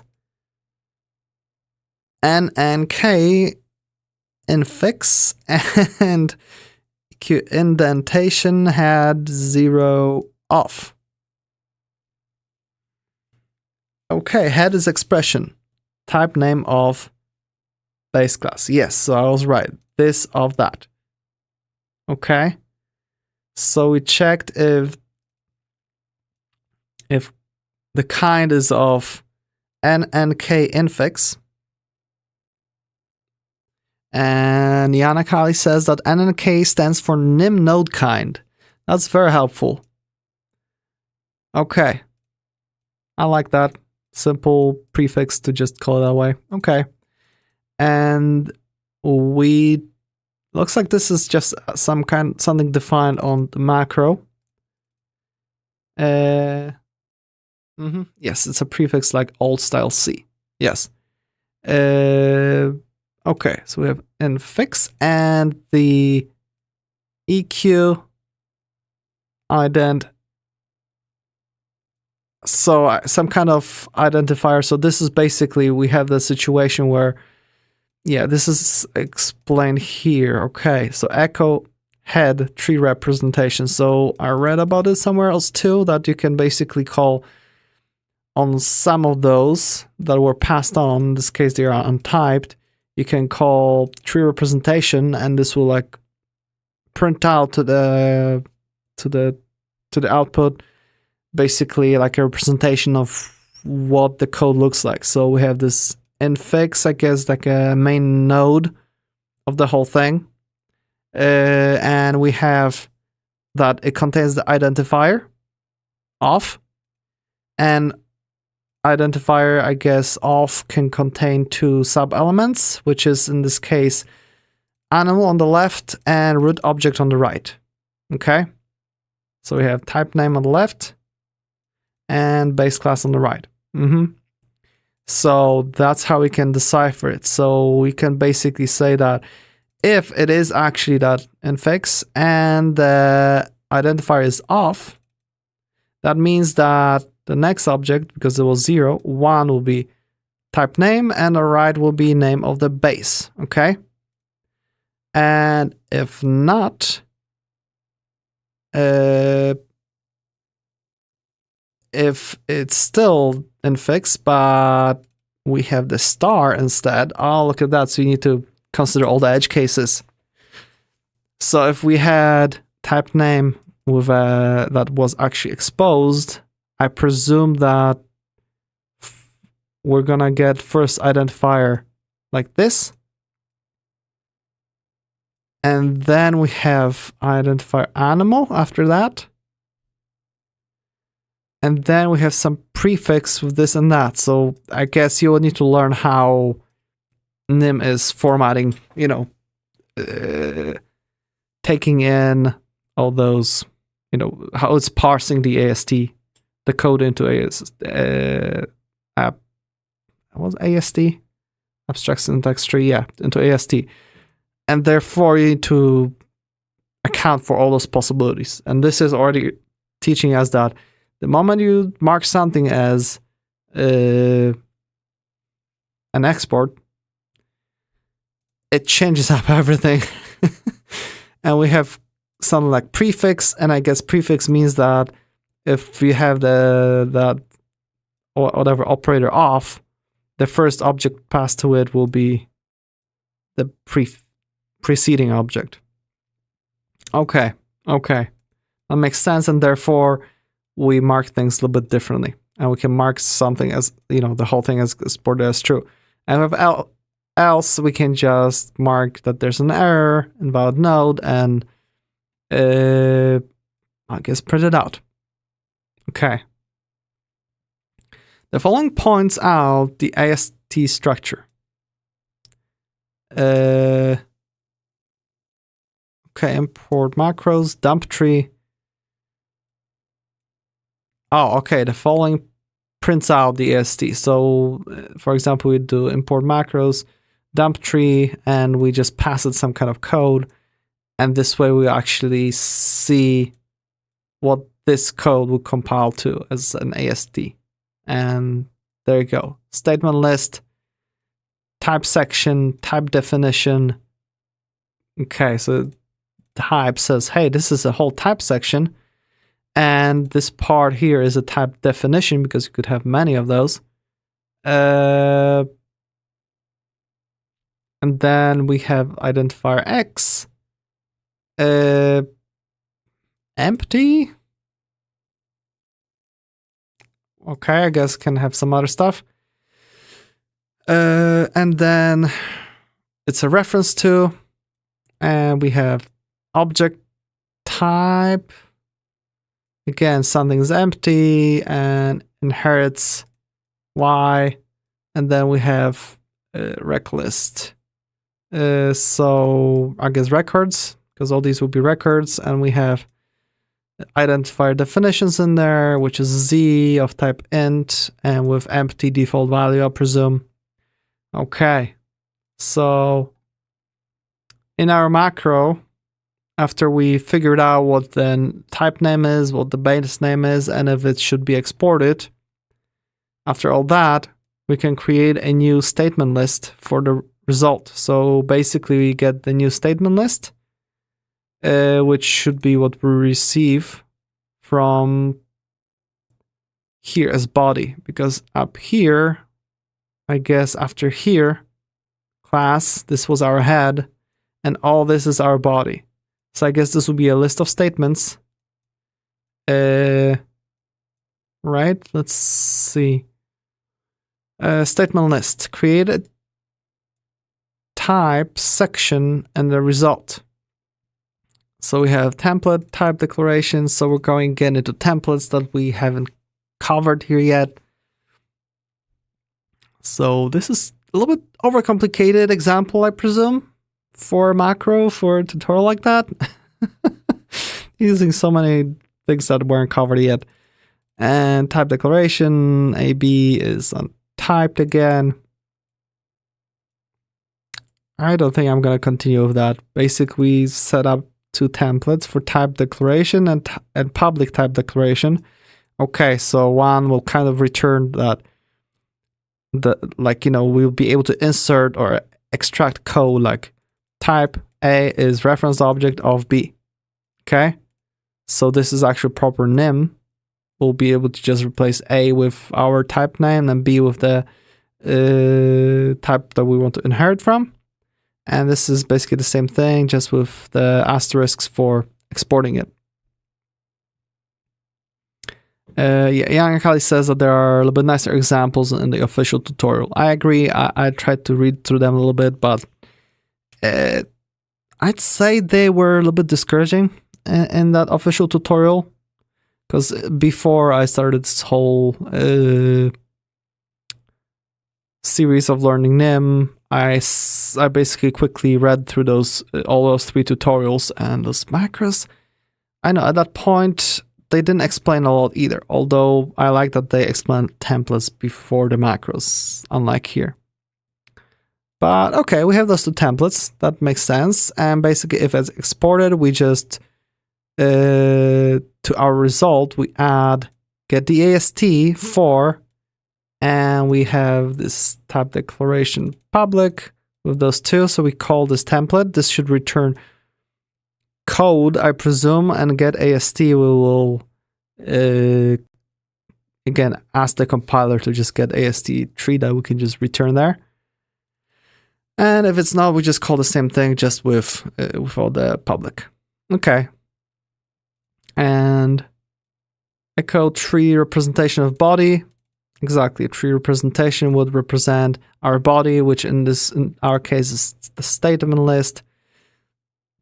And we specify variable section and method definitions. And another method definition. Okay, so I guess the statement list of various sections that were defined, okay? Within our class macro. So we have this and whatever here. So basically whatever we find here or could find here, we need to cover in our macro, like those variables. Too bad that we can just take it by default, or we can just return them, right? So we have the section variables, and we need to take care of those methods because they are important. So var declarations will be turned into object fields. So var reclist is new nym node and new node kind reclist. So that will be our new node. And constructor name, okay, we specify new for it. And for the type, iterate over the statements, adding self to all the parameters of functions unless the function is a constructor. Okay, so that's where we iterate over them and modify. I'm not going through that code because when we learn the language a little bit more, it will make more sense, I presume. Right now, we're just scratching our heads like, okay, I guess language works like that. So, when we'll know a little bit more about the syntax and how it works in practice, what can end up somewhere, our brains will know a little bit more about all the edge cases, and it will be easier to write some macro that actually, covers all the bases. Yeah, and then we have the echo result representation. So this is what we will basically return. And wow, that's actually a really funny statement. So we know where to insert our list. And let's inspect the human readable version of the output, echo representation of the result, and it actually should print out the code that will be returned. That's very much like it. So, okay. And type, blah, blah, so that's good. And yeah, we can test it by writing all those things, and it should work. Very much like that there is a possibility of that. Because at some point I might be pissed off that I don't have some feature, and if I'm pissed off enough, I can say, screw it, I'm gonna write it myself without needing to modify the nim itself and hoping that it's gonna be approved into the into the repository or whatnot, or just operating on my own version of nim. That would be even worse. So hey, I like that there is that possibility. The closest I used macros ever was in C++, where I didn't write them, but basically if you're using Unreal Engine 4 or 5 or whatnot, to write code, you basically need to learn C++. And even though you learn C++, I know you go through some tutorials, maybe books, and you look at the code on Unreal Engine, it's like, wait, that doesn't look like C++, because they have so many macros that generate code for you during compilation that link everything together magically. It's just like, wow. But this is a little bit nicer because this actually changes a lot about the syntax of the language. So yeah, I like it. So that's it. We finished the whole nim by example tutorial. So I can actually close it. Let's make a little group for those here. Add tab the new group. Let's call it nim read later. Okay. And that will be here. Manual, we can put manual in here. Package directory, no thank you. Okay. So we have our read later.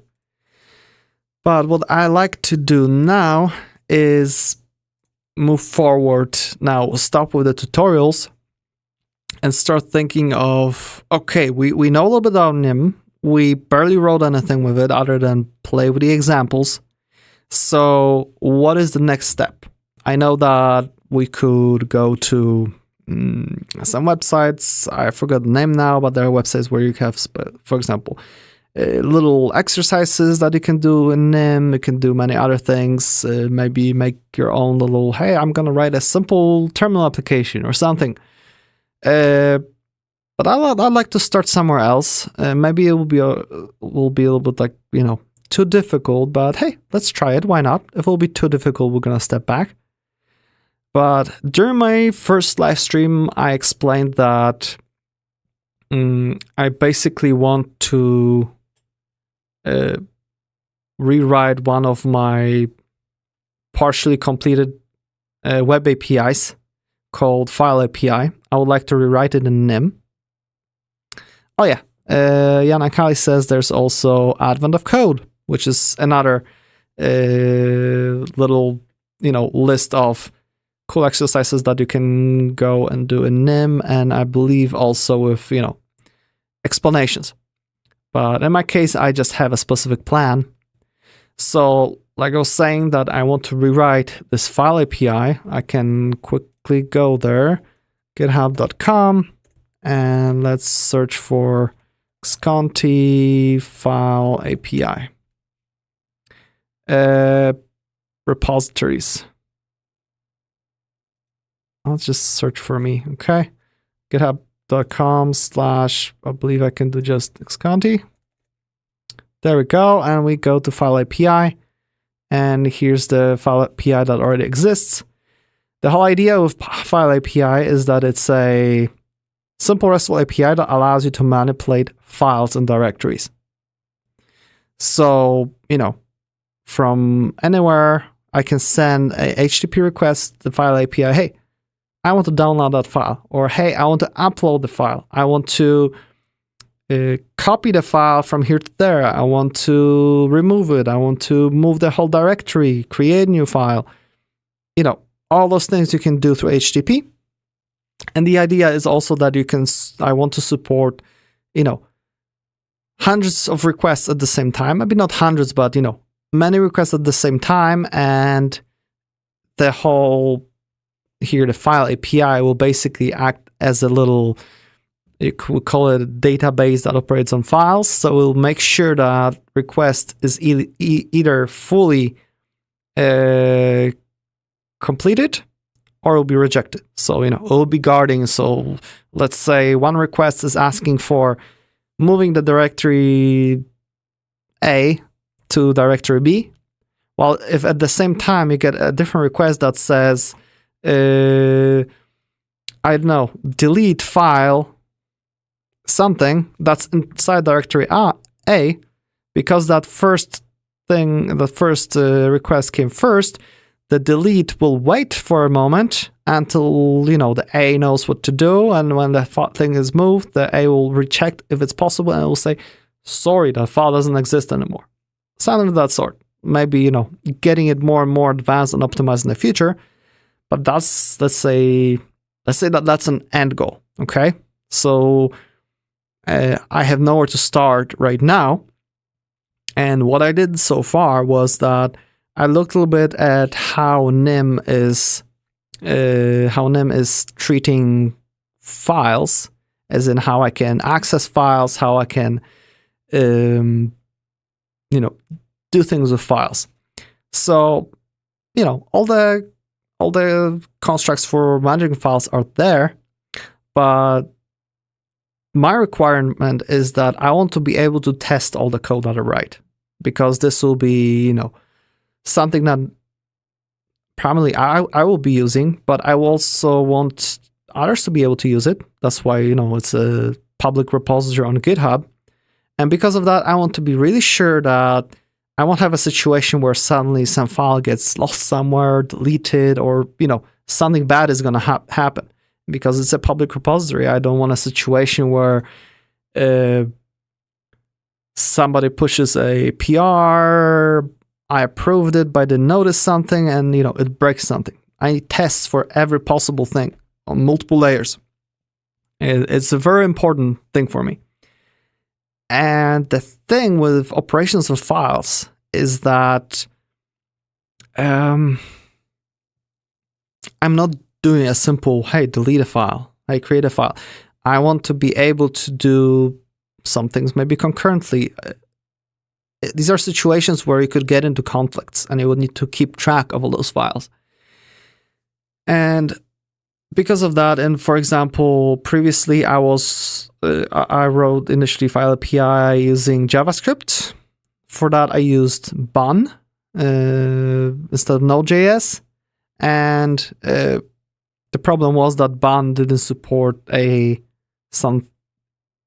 needed to write all those tests that actually created those files, actually moved them around, actually checked on them on a file system. And because of that, and how operating systems sometimes deal with files, it's often that when you're running those tests one after another, there will be some situations where you will need to add little delays of 100 milliseconds or something, because the file system already allowed even though you're waiting for something, the operating system still thinks the file is still there or not and whatnot, and you get to the situation where tests will be just running forever because you have 400, maybe 1,000, 2,000 tests, and suddenly, every time you want to test if it still works, it just takes a while. If you're running on your local machine, it just takes toll on your SSD, all those just problems. So then I started rewriting it in Go language, and that's where I actually had access to a in-memory file system. So I could just run all those tests in memory, knowing that, it keeps track of the files, it keeps track of their size and the contents and everything. And it has exactly the same API, because I have, it abstracted away, same API to access and modify files on the file system and on the in-memory file system. And that was perfect for testing. And so the first thing about NIM language, I was like, okay, let's see if this also has this in-memory file system implemented. And I'm looking, there's nothing like that. There are some structs for some initial structures that would allow to implement it a little bit, maybe, in some fashion, but nothing really in a way that you have one abstraction that allows you to deal with files on a normal file system and files in an in-memory file system. So then I'm like, I have an idea. Hey, maybe instead of just trying to rewrite that file API, this whole web server in NIM, maybe I'll do something smaller, and maybe I'll try to create a library or module, whatever you call it, library, I believe, for NIM, that you can install with Nimble, and that library will provide this abstraction layer that specifies, instructions that you can do on files, on directories, and on a file system. So that'll be one library. And then I could write several separate little libraries which would implement that interface, that abstraction, so that, one implementation of that abstraction for dealing with actual file system, so basically a wrapper for the existing file system operations, and then another version for in-memory, so that I could use the same abstraction, the same method, the same procedures and everything for both file system and in-memory implementation of a file system. And then that will also open doors for others to implement, let's say, that interface or that abstraction for different things like, I don't know, S3 buckets or FTP or who knows what else. If you have an idea, you can just implement it. So the idea is to create that abstraction layer and then those two libraries. So that will be like my basis, something that I'll be able to test that actually works and whatnot, and use it as a base for the whole file API. And that will allow me to create all the tests and have things working properly. So that's the idea here. But now the question is, how did I make that happen? So let me go maybe to Excalibur, just to have to be able to show something what I'm thinking. So the idea is that we have that, let's call it file system abstraction layer. Okay. Gosh, this is really dark. Can I make it white? Yes. Can I make it? I think it's large enough on the stream. I hope, at least. So the idea is that we create that file system abstraction layer, right? And then some kind of application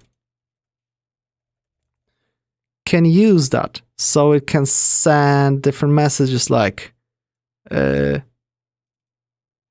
create file, okay? Or it could do something like delete file, or maybe does directory exist? It can perform those basic queries. And it calls the abstraction system, the abstraction layer, while that abstraction layer would use some kind of actual implementation. So let's say a real file system implementation. Okay, so all those requests are basically relayed here. And what we're actually calling is, NIM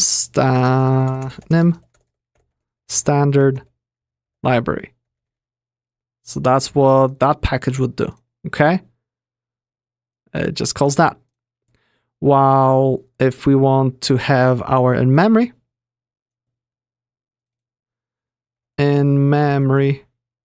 file system implementation, okay, our own thing, from the application perspective, it's calling the same thing on the same abstraction that was just created with, different way. It's gonna, abstraction will know, will just provide the methods that some other library can implement. And therefore it will actually,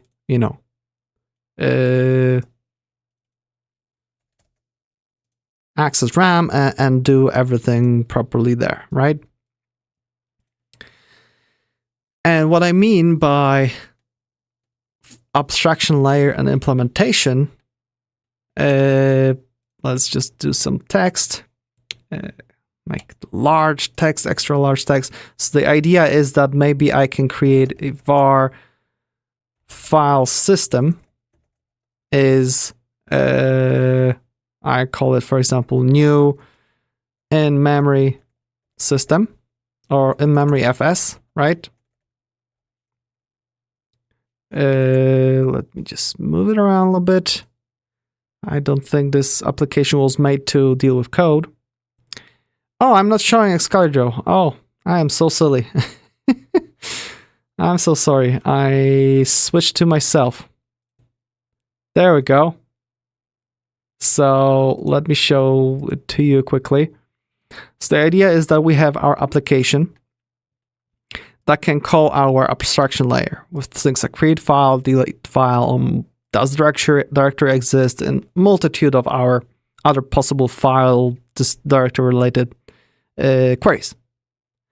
And that abstraction could be implemented by various separate little libraries, like one that's like real file system implementation that really behind the scenes will be just calling our nim standard library and how nim is operating on files. While we can also create our own for in-memory file system that will be handling everything on its own logic to store all the stuff in RAM. So the idea is that we can create, for example, file system, new in-memory file system, right? And then we could say, hey, file system, let's just do like this, okay? New in-memory file system, and that will return it, whatever we will do it. And then we can do file system dot create file, and it will be, I don't know, hello.txt, okay? Or file system dot delete file, hello.txt. And last would be, for example, if file system dot check there exists, and we say it's, for example, somewhere. We'll do something else. So the thing is that the whole reason for this abstraction layer is that this new in-memory file system basically says that, hey, this is a file system. Okay? So there will be no difference if we would call this or var file system, right? Equals new real file system. So let me just replace them so they're in proper order.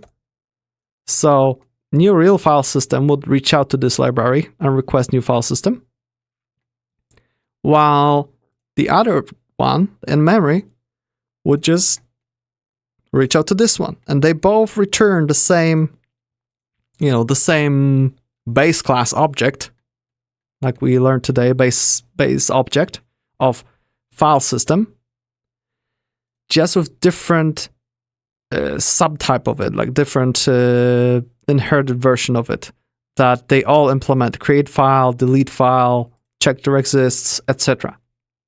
And this way, there's nothing stopping somebody else from making yet different library that does something else, but exposes the same kind of methods to work on things. So, when writing the file API, the actual thing when the application starts, it will call for, hey, create a new real file system, hook up to whatever drive the system is on. While when we're running tests, we'll just call new in-memory file system. So we can create many separate ones. It'll be just separate instances of it, so we can run 30 tests at the same time, and they won't be interfering with each other. So That's the whole idea. So now that we have the idea, we need to figure out how we want to actually create that. So let me think. So far we learned today that we can basically create objects that are base classes and then use some kind of inheritance, which sounds very simple and I like it. But the thing is that when reading things here and there, I heard many times that NIM also has something called contexts, which sounds a lot like interfaces. So maybe what we could do is look it up and see what it is. And by look it up, I mean I'll ask AI first to give us a rough idea what we're dealing with, and then maybe we can look into a NIM manual to see if we can learn something about it. Because, at this stage, we don't know if inheritance in those classes, whatever, those objects are a good idea, or maybe there's something better. So please explain the concept of concepts. Please explain concepts, the keyword or concepts in NIM language. Point out how they differ from objects and inheritance, and object inheritance. Okay, let's see what we're gonna get. In NIM, concepts are a feature that allows you to define a set of requirements or constraints that a type must satisfy in order to be used in a particular context. Concepts provide a way to specify the behavior and the capabilities of types without relying on inheritance or a specific type hierarchy. Here are some key points about concepts in NIM. Definition. Concepts are defined using the concept keyword, followed by a name and a set of requirements enclosed in curly braces. The requirements can include type constraints, function signatures, and other concepts.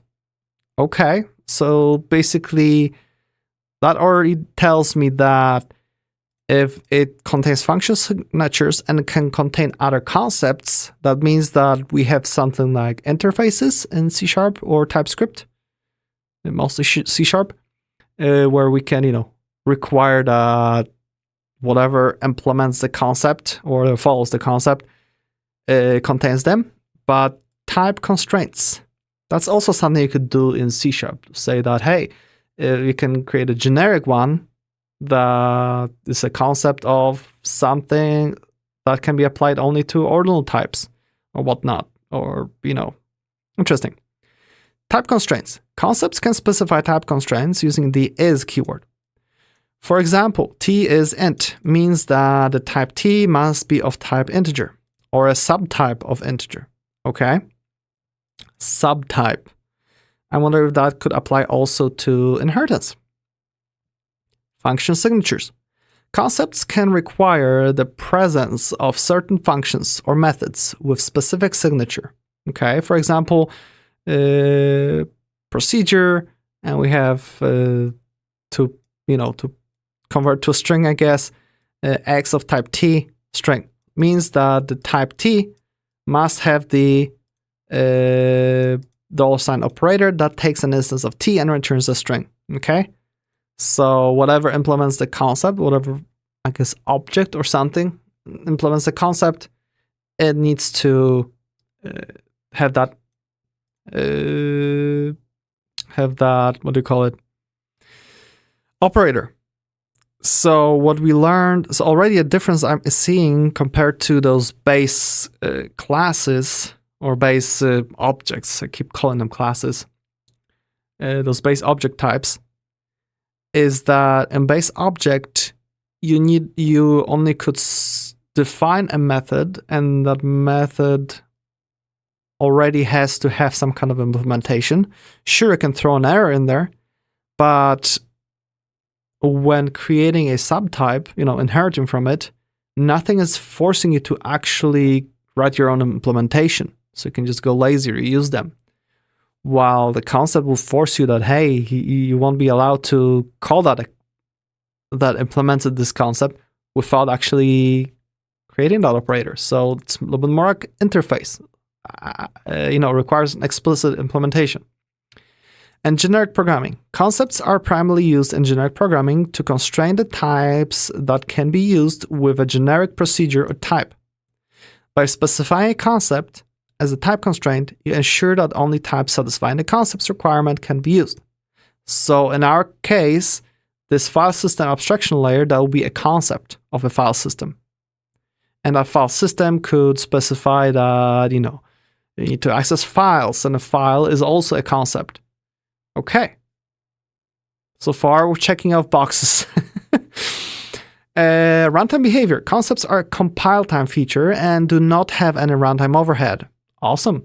They are used for static analysis and type checking during compilation. That's very good. We don't want any runtime overhead. Now let's compare concepts of objects and object inheritance. Inheritance. Objects in NIM support inheritance, where a derived object can inherit properties and methods from a base object. Concepts, on the other hand, do not involve inheritance. They define a set of requirements that type must fulfill, regardless of its position in the type hierarchy. Exactly. So it's exactly like interfaces, in many other languages. And yeah. And, some people that are not used to maybe static typing or things of that sort might be thinking about it a little bit similar to duck typing, but I wouldn't call it that way here. Not really. Polymorphism. Objects achieve polymorphism through inheritance and runtime dispatch. Concepts provide a form of compile time polymorphism, where generic code can work with any type that satisfies the concept requirement. Exactly. So when we're creating our when we create our base object type and define some methods there, and then we created the objects inheriting from that, and we're overriding those methods, there was a disclaimer that, hey, methods use a little bit extra overhead because there needs to be that dynamic dispatch, that dynamic check. Hey, is it really overriding? Is it not? Do I need to call the base class or not? All those things. So hey, here you don't have that because you're not inheriting from everything. So again, I like it a bit more because it's less OOP. It's more of a composition-like.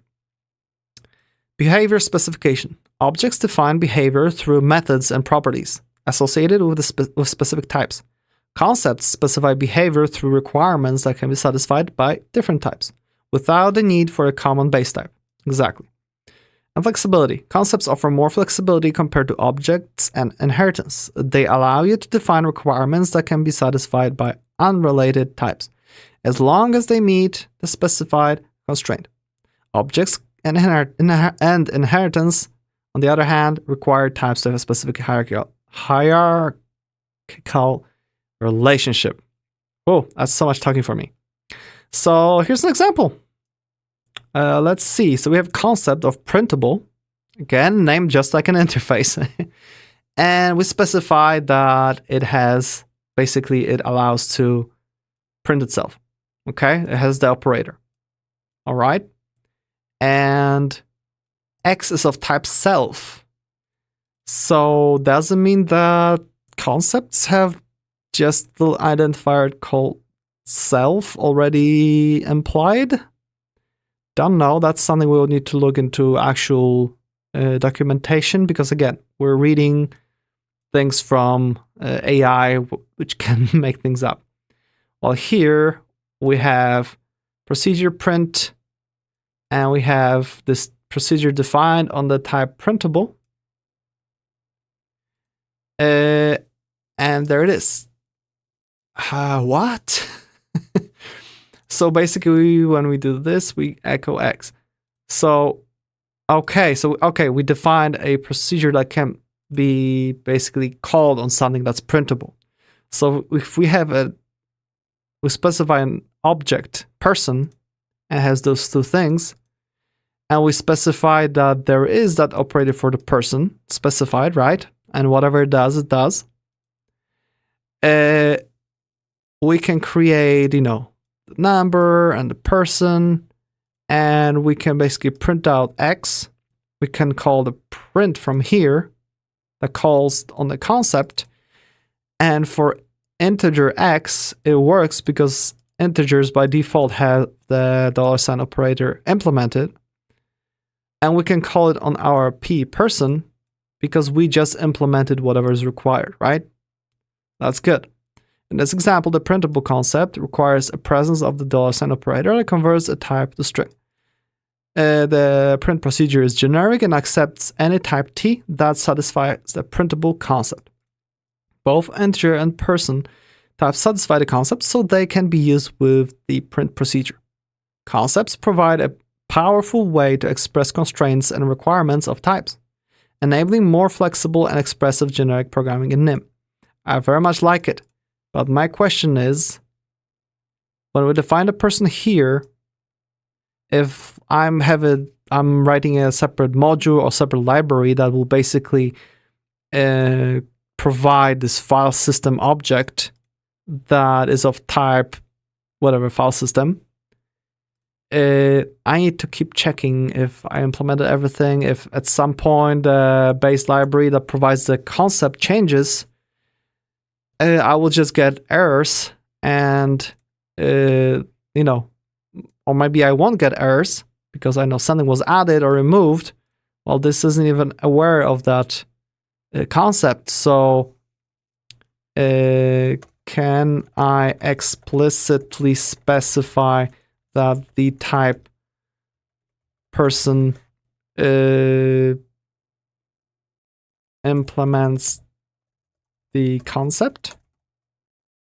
I want the compiler to tell me if I failed to meet some requirements. Let's see if it's possible. Yes, you can explicitly specify that a type implements a concept in NIM. By doing so, the compiler will check if the type satisfies all the requirements defined by concepts and raise an error if requirement is not met. Okay. To specify that a type implements a concept, you can use the object of syntax followed by the concept name. Here's an example. Oh, that looks awful like inheritance. But if that's it, I can just specify that is of that concept. That would be great. So let's try that. Let's copy this code. Okay. Let's paste it here and see if Claude did something correct or not. Expression expected but found keyword concept. Maybe there's no such keyword. That would be great as we're reading about it for half an hour and it turns out it doesn't exist. So let's go to NIM manual. Okay. Let's search for concept. So concept is a keyword. Okay. Concept declaration, some macros, I guess. Blah. Object variants, the concept of sounding modules. Concept. Oh no. So there's no such thing as an actual concept. But that sounded so good. Interface? No. Interface greaser. No, that's just C foreign function interface. No, thank you. And that's it. Too bad. The Claude is lying to us. There is no such thing as concept. What a bastard. Too bad.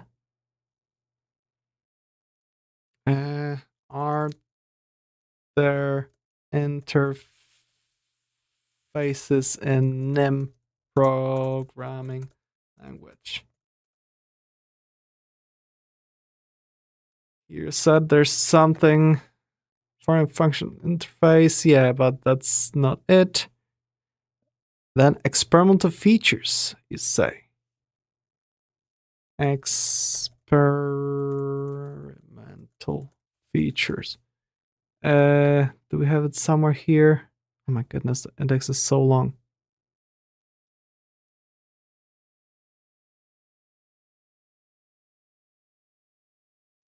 Index and concept. No, interface.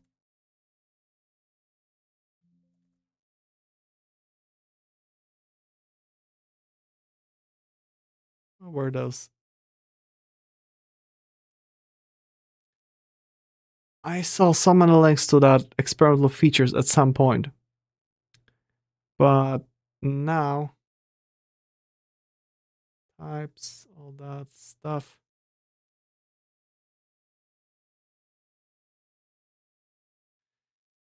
Why can't I find it now?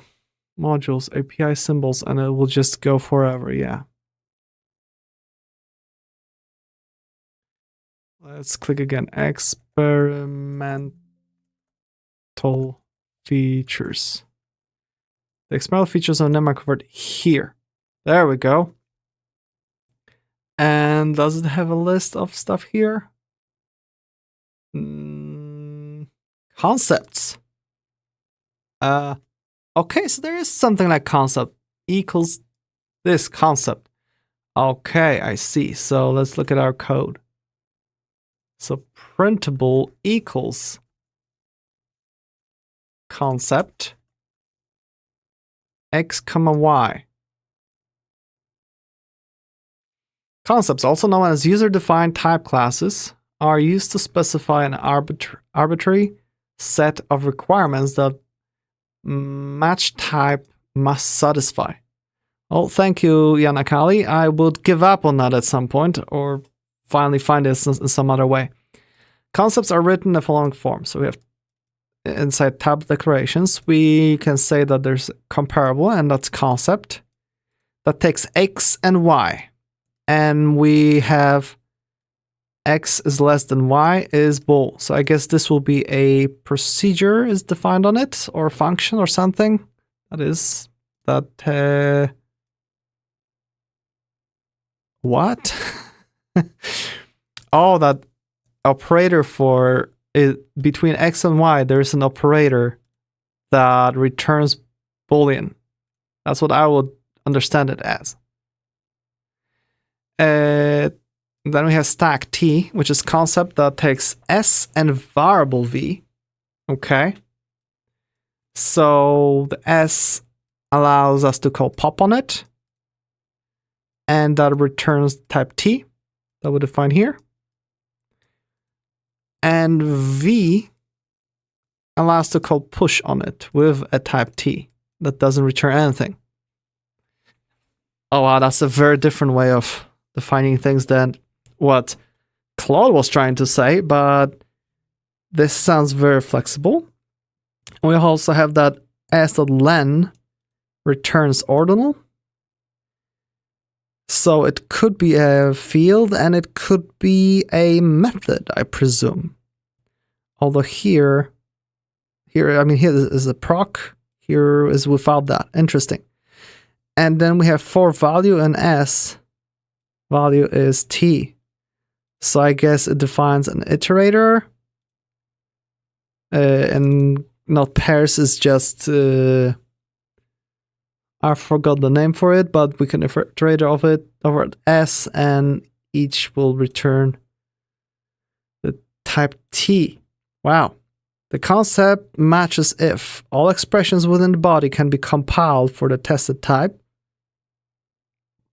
Okay, all the expressions can be compiled. Wow, this is interesting.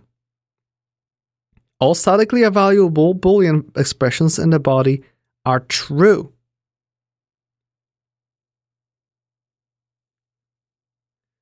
So we have X and Y. Okay, that complicates an X and Y a little bit because I'm not sure how you use it then.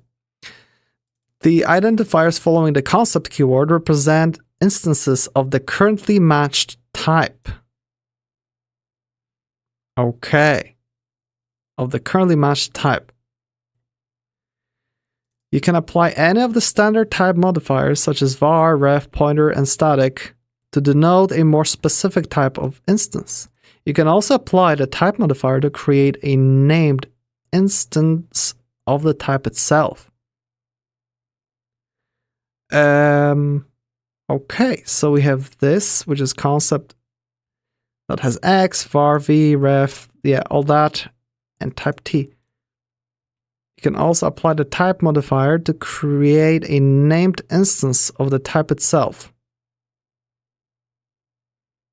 Okay, so the type T is the thing that implements the concept. Okay. Within the concept body, types can appear in positions where ordinary values and parameters are expected. This provides a more convenient way to check for the presence of callable symbols with specific signatures. We have type, output stream, concept, var, s. So within, yeah, appear positions where ordinary values and parameters are expected. Within the concept body, types can appear in positions where ordinary values, yeah, and parameters are expected. Okay, this provides a more convenient way to check the presence of callable symbols with specific signatures. Yeah, so we have concept that, you know, a concept, and for example, we have variable s, and that s, I guess, is an instance of the concept. So if s, and we write the call.write on it, string, and if we can basically call it that way, then it's gonna work. Okay. In order to check for symbols accepting type params, you must prefix the type with the explicit type modifier. The named instance of type following the concept keyword is also considered to have the explicit modifier and will be matched by only as a type. So if we have type, let's imagine a user-defined casting with operators such as value to string, value to and string, and value to JSON value. We can test for these with the following concepts. So we say that we have my castables. All right, and this is concept, and we have x, so x2 and type string, and x2, and we have type JSON value. Okay, so we can basically call those two. Okay, let's define a couple of concepts known from algebra. Additive monoid. Concept x, y, and have type t.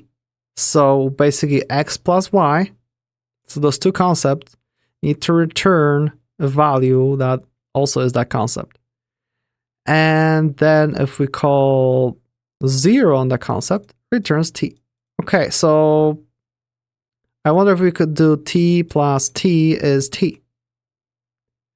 Or not require a proc such as end 0 or position 0.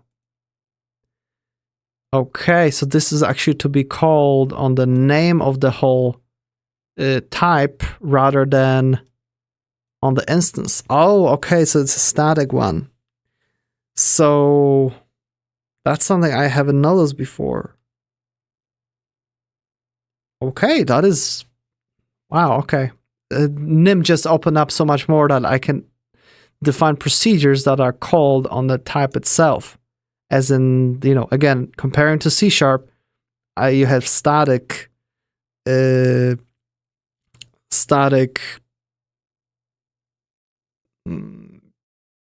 methods.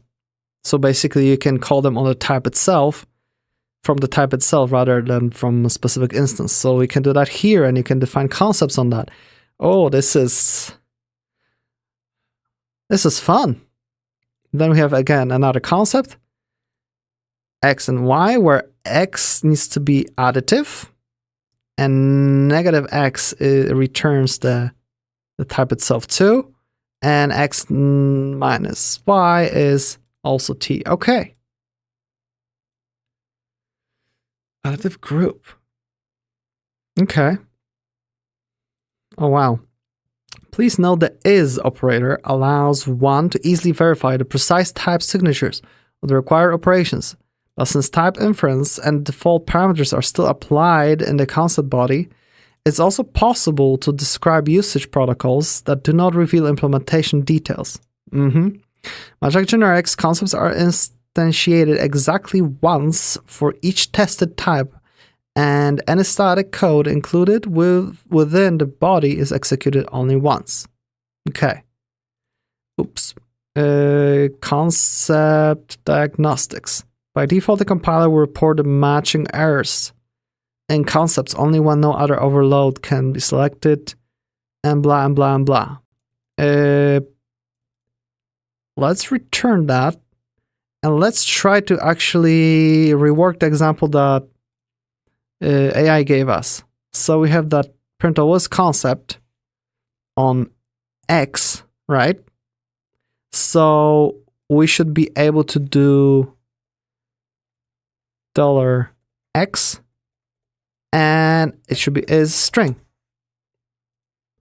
And we of course need to have it as type. Okay, save. That works. And now can we type binding rules? Okay, let's do something fun. Something that I like to do with AI from time to time. So I have concepts, right? Let's start selecting from here until we have end of the documentation on concepts. This, and then we have wow, a lot of text. Concept derived values, concept refinement. Okay, and that's it. So let's copy it. What we can quickly do is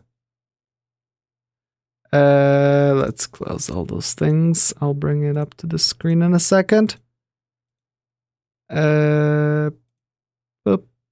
So what I like to do is open an editor like Obsidian, create new note, and I can paste it. And what Obsidian will often do is try to turn things into proper Markdown, but not in this case. So let's go here. Let's go all the way to the top. And source. There we go. Raw. And do concept. There we go, concepts. Okay. Here we have concepts. This is all markdown. We'll just copy it, generic, usage, and until we'll get to another section. Concept refinement, concept type class, and table types. That's something else already. Okay.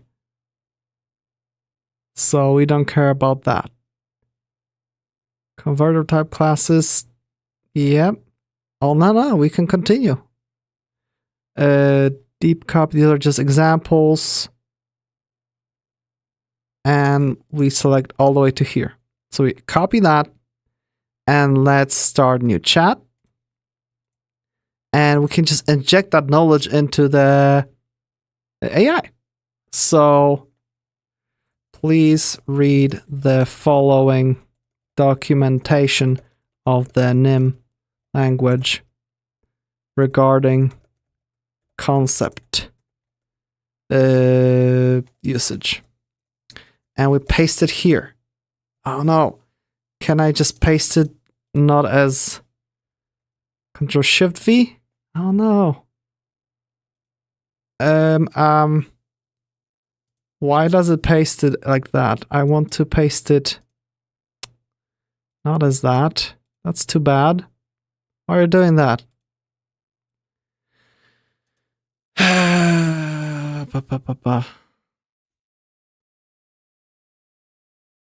Let's see if it reads it.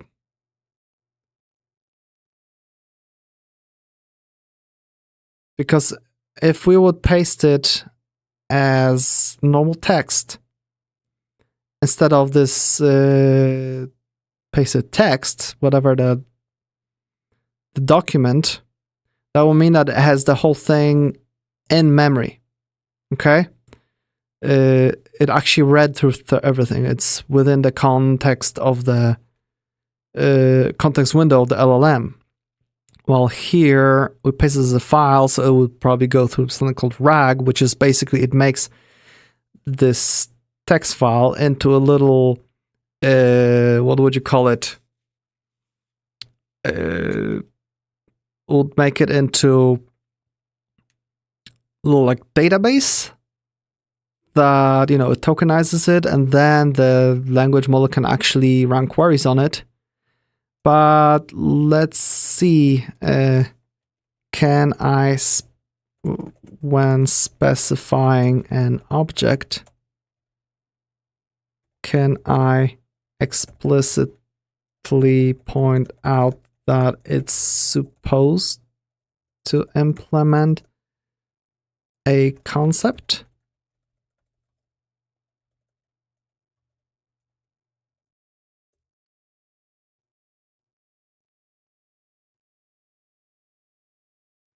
Again, it says off. Now it provides a proper example of the concept at once, and we should do that. So let's see if this will actually work.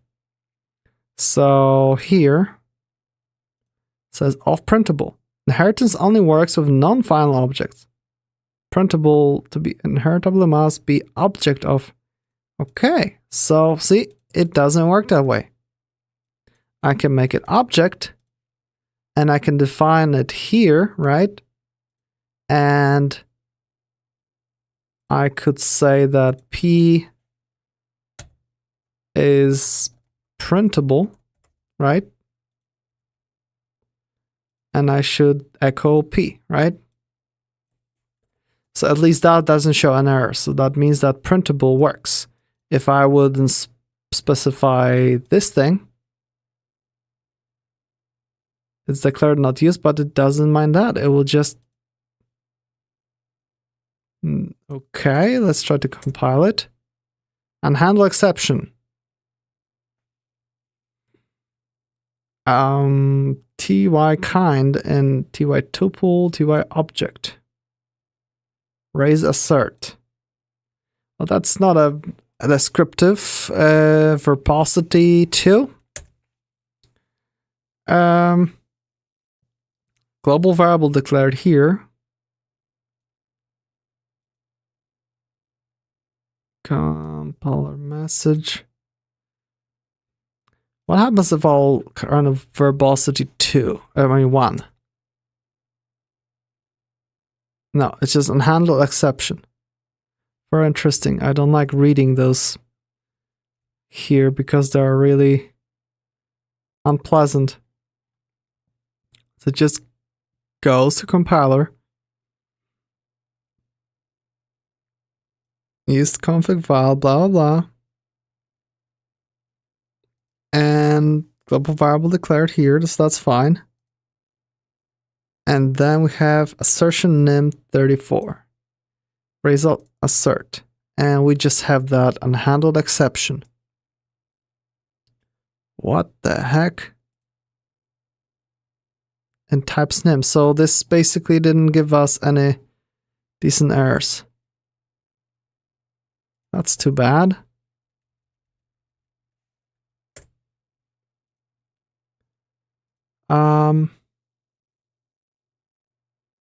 Okay, so I guess it failed to do that, presume. Doesn't even show which line the problem is at. That's the thing that I don't like. If we had verbosity 2, it didn't show anything either. 13.5. Here, hint, a global variable is declared, but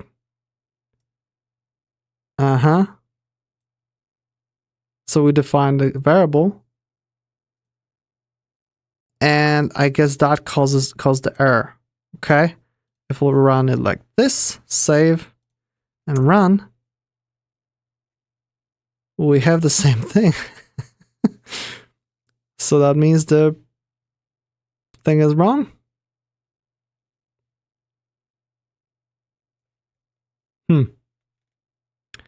I must not be getting something right.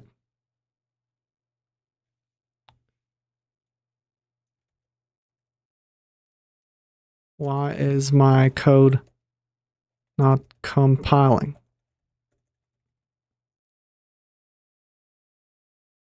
Maybe it's something really stupid. Code provided is not compiling because person type does not directly implement printable concept. Instead, it satisfies the requirements of the concept. To make the code compile, you have the options use a variable of type person instead of printable. But that's not how I want to use it. Explicitly, it can't do that because already it's not, can't do that. Let's look at the examples in the manual again. Okay. Not this, but here.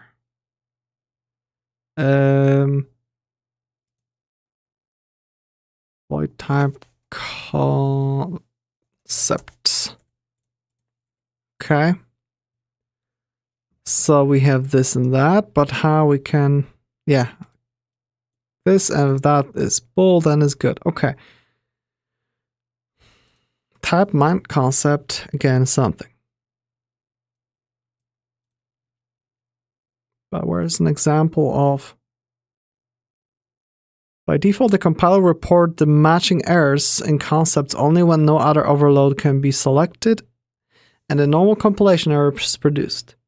When you need to understand why the compiler is not matching a particular concept and as a result wrong overload is selected, you apply the explain pragma to either the concept body or particular call site.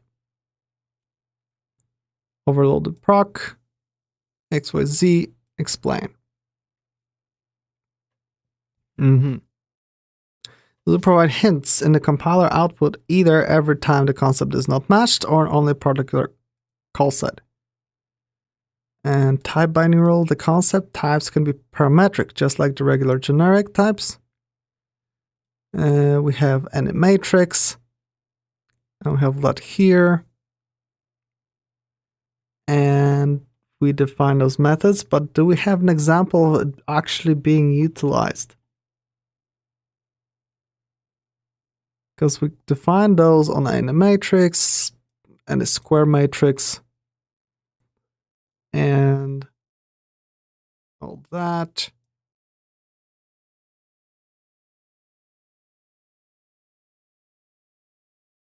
For a matrix. So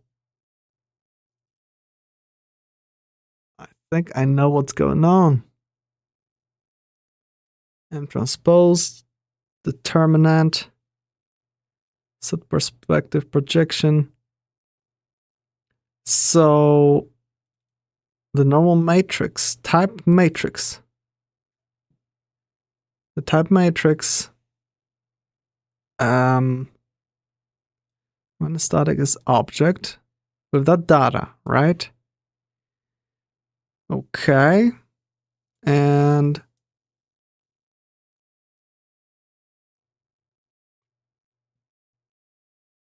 with a bunch of templates, create a matrix. So the concept is here. And the value type is this, rows is R, calls is C, and all the other stuff.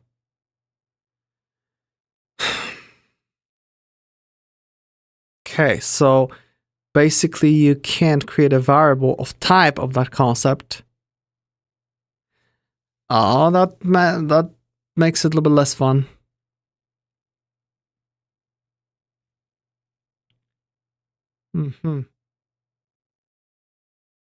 So when the concept is matched against concrete type, the unbound type parameter are inferred from the body of the concept in a way that closely resembles way generic parameters.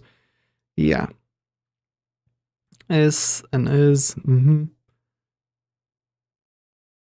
Just like in regular type classes, nim discriminates between bind ones and bind many types when matching the concept. You can add the distinct modifier to any of the otherwise inferable types to get a type that will be matched without permanently inferring it.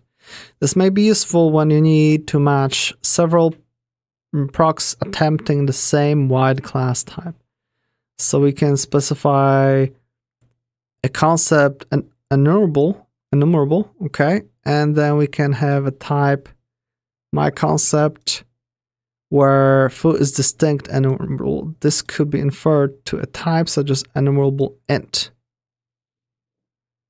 Okay. And to a different type such as enumerable float. Okay. So I guess it could have either of those. Okay, I don't care about that yet. And we have auto f. Okay, whatever. Yeah. Too bad. Okay. Concept derived values. All top level constants or types appearing within the concept body are accessible through the dot operator in procs where the concept was successfully matched to a concrete type. So we have date time, which is a concept that has a constant. No, constant min is min date. And this and that. So then we have events enumerable of date time. So suddenly this is kind of concrete. So you can use it as a type. And that just defines its own type within the concept. Oh wow, okay. Concept refinement, much type within concept directly tested against. We say that our concept is a refinement of the inner concept. Okay, so we can basically say that there's a concept, blah, blah, and it extends, kind of, it refines those two other concepts. So that's fine. And we have graph. This is a graph, is concept of graph. So again, refinement. And you can say that the procedure takes an incidence graph or bidirectional graph. Ay. So what am I doing wrong here? I have my concept X. Can I do this? Is string, right? So let's call it proc printable or just print, and it takes a printable, which should be of type printable, okay, and it just does call the printable or just echo it, right? So we have the person here, and we can just call print p. If that's not gonna work, I'll be very upset.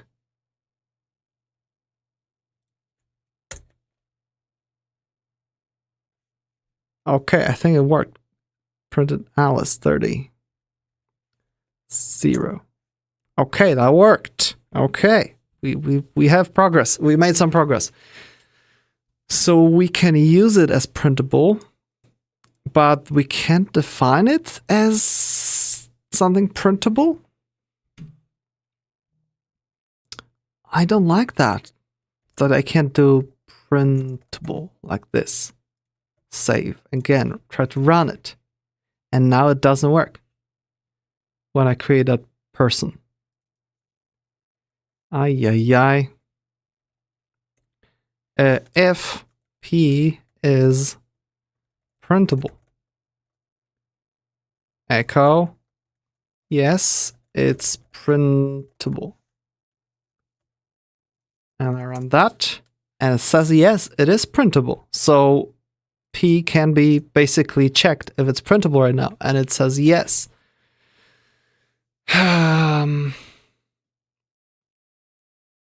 So what happens if I'm going to make a procedure get printable, or like to printable, and we take it in printable, right? And return printable. And that will be basically return printable. What's gonna happen if I'm gonna say var hack is to printable and we give it P. And we do print hack. Run it. Oh, that worked. And let's restart VS Code because I think, again, the whole extension broke and doesn't provide us with any hints of types. Oh no, it figured out it's still a person. Ay. It takes person, but it returns printable. That's gonna just break. No, it didn't. It's still a person. Oh well. Yanakali says, found this on Inform. Concepts are generic constraints. They are not interfaces and not traits. They have nothing to do with dynamic binding. You might be looking for something else. Yeah, I kind of look for interfaces. But I guess this could work. Because I hope that we can just give it some kind of, I don't know, just like I was trying to show in here, that we can say, hey, our file system is, you know, whatever, new real file system. It will return that object that we can call or all our, you know, little methods on. Which I guess could work. I just don't know. Let me think. Maybe it doesn't matter what actually it is returning. So let's look at it from that perspective. Let's remove this whole code. We don't need it. So let's say that we have a type. Let's call it, this will be in the real file system module, okay? We define type as file system, okay? And that will be an object that that just simply has wait. I forgot how to define objects. What the hell is wrong with me? Name, lang org, documentation, and we had the, which one was decent that we just finished? Nim by example, and we had object types. Okay, we just specified them that way, sure. So we have, in our specific implementation of the file system, we have something like, what do we call it?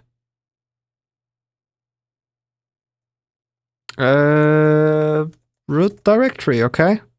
Which is string. And maybe we have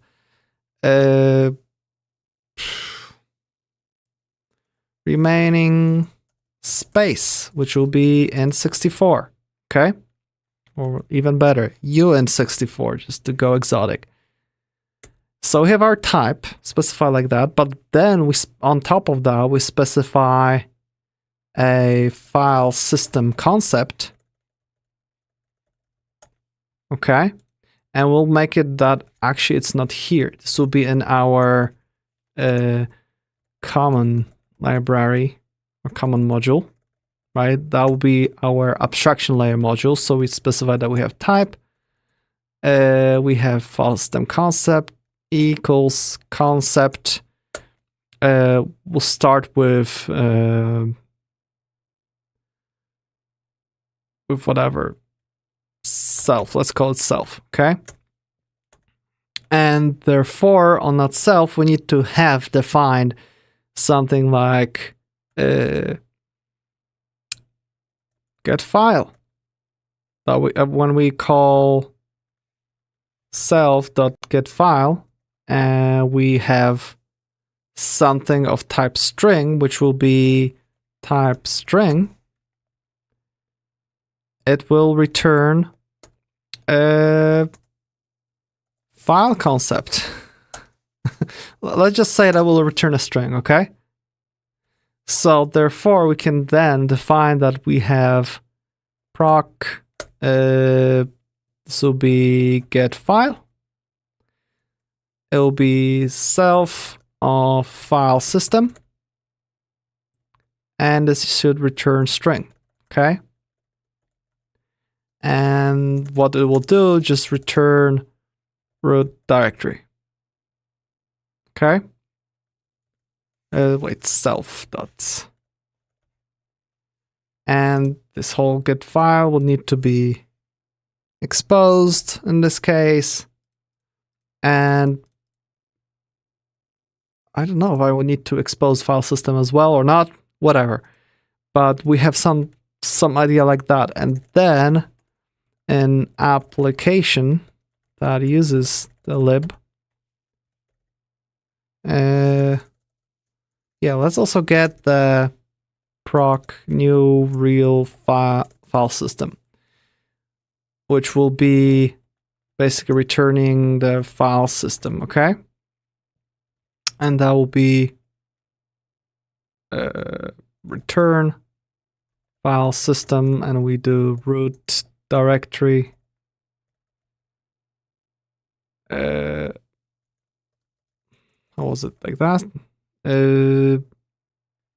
Just that, and remaining space is, I know, some large number. Okay, so we have that, so we can basically call for new whatever fs, the file system is new real file system. Okay, and then we should be able to do fs dot get file. We'll just, and this will be, doesn't matter this call point, echo. So I should be able to do that. Expression somewhere. Oh yeah, we need the path, should be string, okay? So, and here we need to say that it'll be, yeah, self already implies that the first parameter is that, okay.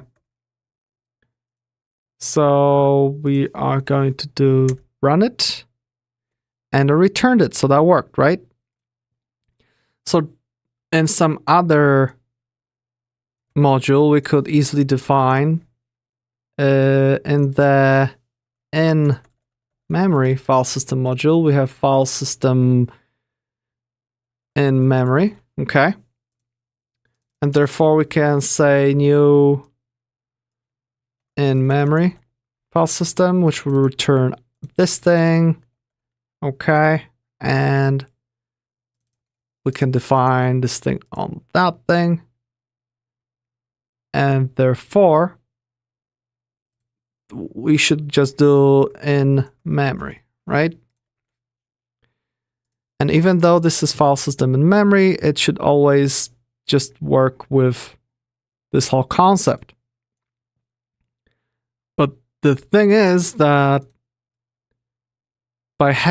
we're not really using that concept anywhere, because we're just defining all those procedures here. So our code just, isn't actually generic. Our code, we're having access to that specific thing here. And that's what I don't like.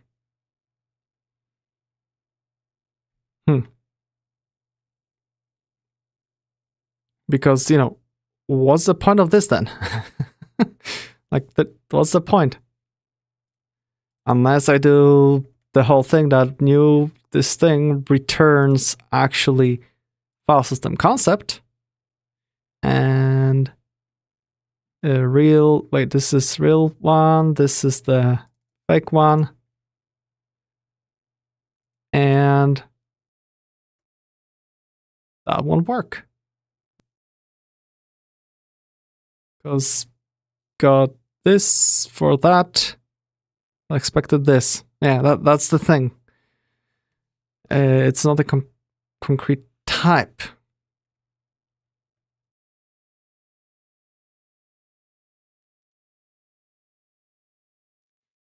Ay. So how do I define that base thing that allows for both, that actually works as that interface, that abstraction layer? Does it really need to be a base class? Maybe it has to be. And then you just override the methods that are by default, throwing exceptions or something. And then the whole thing would just return the main thing from which you just call methods. And we have a classic OOP approach. So if I would just comment this whole thing out, the OOP approach would look a bit different. Let's do this and that. So we'll define the base class, which will be, again, type FileSystem, okay, because now we can actually call this as this thing is object of let's actually do ref as reference object of ref object or something like that.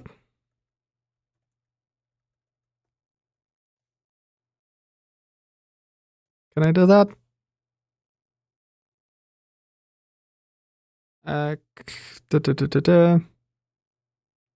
Ref object. Let me again check the whole thing. That was object.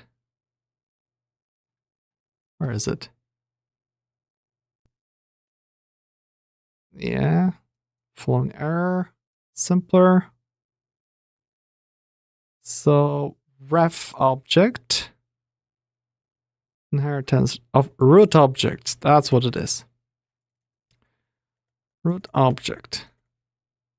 Okay. And on this thing, we can specify the methods and fields that we want, right? So let's say we don't want any fields. We want to have a method. And that method will be get file. Okay. And this should be also that. So get file, and that takes self file system and path of type string. And it will return, a string for now. And we also need to say somewhere that this is base, okay? And then we can just say that, for now it just returns empty string. I don't know how to throw errors yet. I'll specify that is of and not to be used or discarded. Start next version here. Okay. Something wrong with parentheses. Type something. get file. I guess I just can I make save? That didn't fix the problem.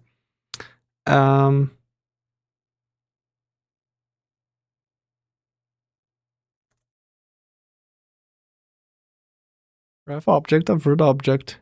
This, that. Oh, I am so silly. This is separate from the whole thing, right? We save it. We have method.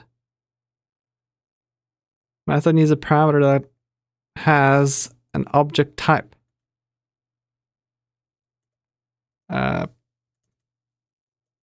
We have that.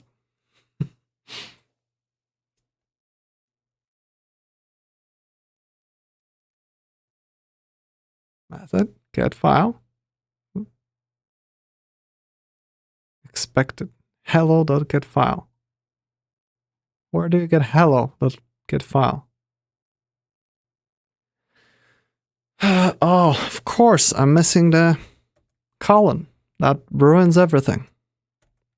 Okay, we have the get file. So now, and we should also, so yeah, this is basically our base class. Okay. And then we have our real FS implementation. So we can basically say that we have type, and this will be real FS. Okay. Don't know if we actually have to expose that. Probably we don't. And it's ref, or no, just ref object of file system. That's how inheritance worked. Ref object of animal. Yep. And what we needed to do here is we have method get file, and this will be self of real fs so that it gets matched this one, and path string. And we can do like, you know, a real file. Yeah, that's basically it. And for the and memory would basically have the same thing. Mitchell Coldsworth says, hello. Hello back to you. I recall seeing you here before. I remember that Coldsworth. Cool. So real fs, so if we do in memory fs, we just have that. So we should be able to do, oh, we just need to make a new procedure, new real fs, and that basically returns the real fs. No, just file system, the generic one, because we want to work with the generic one. We don't want to work with a specific one. Okay, so we have file system, and that will basically be return real fs, while in memory file system will be here, which will be new in memory. Okay, so when we save it, now it should work. We also should have fs2 is new in memory fs, and we should be able to do echo fs2.get file. And we just do the same thing here. So in theory, that inheritance approach could work. Instead of dealing with concepts, which I'm not sure how to apply here yet. I guess you could do that to just add some additional things on top of something. Oh, I see. So this could be applied to do some extra stuff with whatever, and it could be applied to many various things without just directly specifying that. Okay, I see. I can see that working. So, okay, that could work. It's not that painful. The only thing is that, you know, whoever makes an implementation for a specific file system, they're just not, you know, explicitly reinforced that, hey, this needs to be implemented, that needs to be implemented. And that's a bummer, but, you know, I guess some start.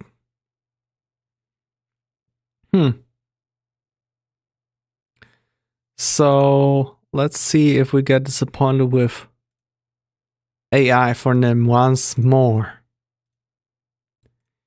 So I'm learning NIM programming language.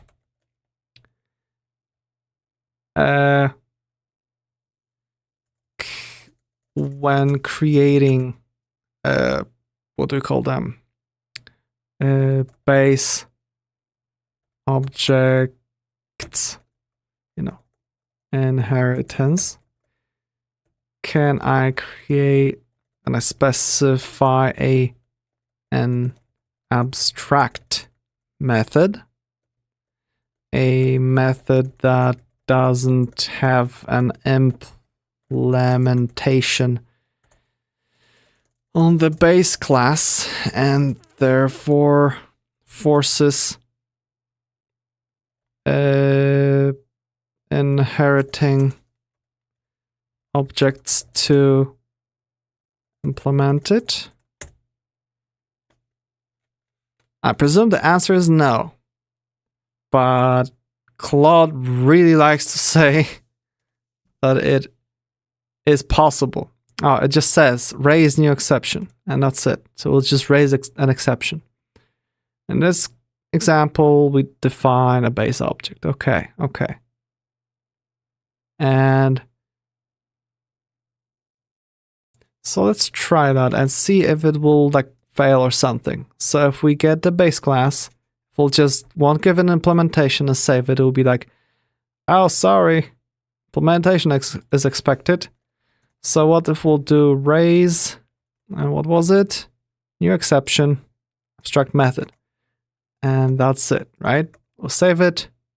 And now it says object constructor needs an object type. Expression, this and that has no type or is ambiguous. Okay. Name language, how to raise exceptions. Let's see. Somebody made a tutorial on learning NIM.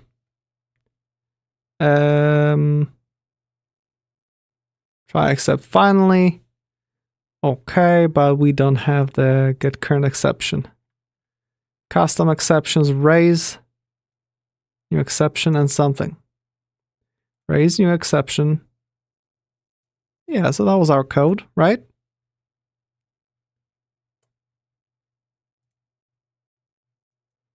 Raise new exception. And system error. Okay, I see.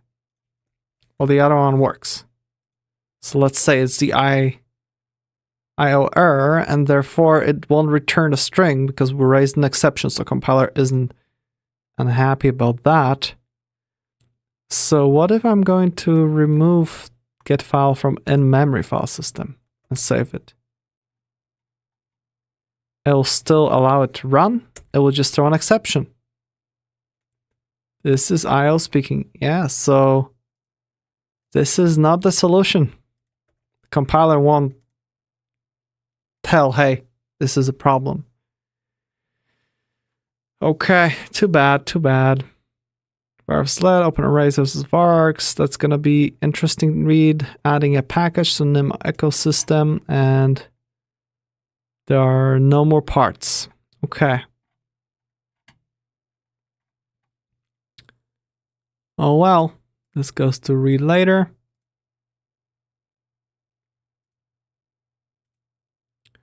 Let's go back here. Okay, but this is progress. So in theory, we can do that. We can just define that these will throw exceptions, and maybe provide some kind of runner. We could probably, in a base class, we could do something like method, or not method, just proc, so it can be really replaced or something. Proc assert valid implementation or something of that sort. And this will be I don't know.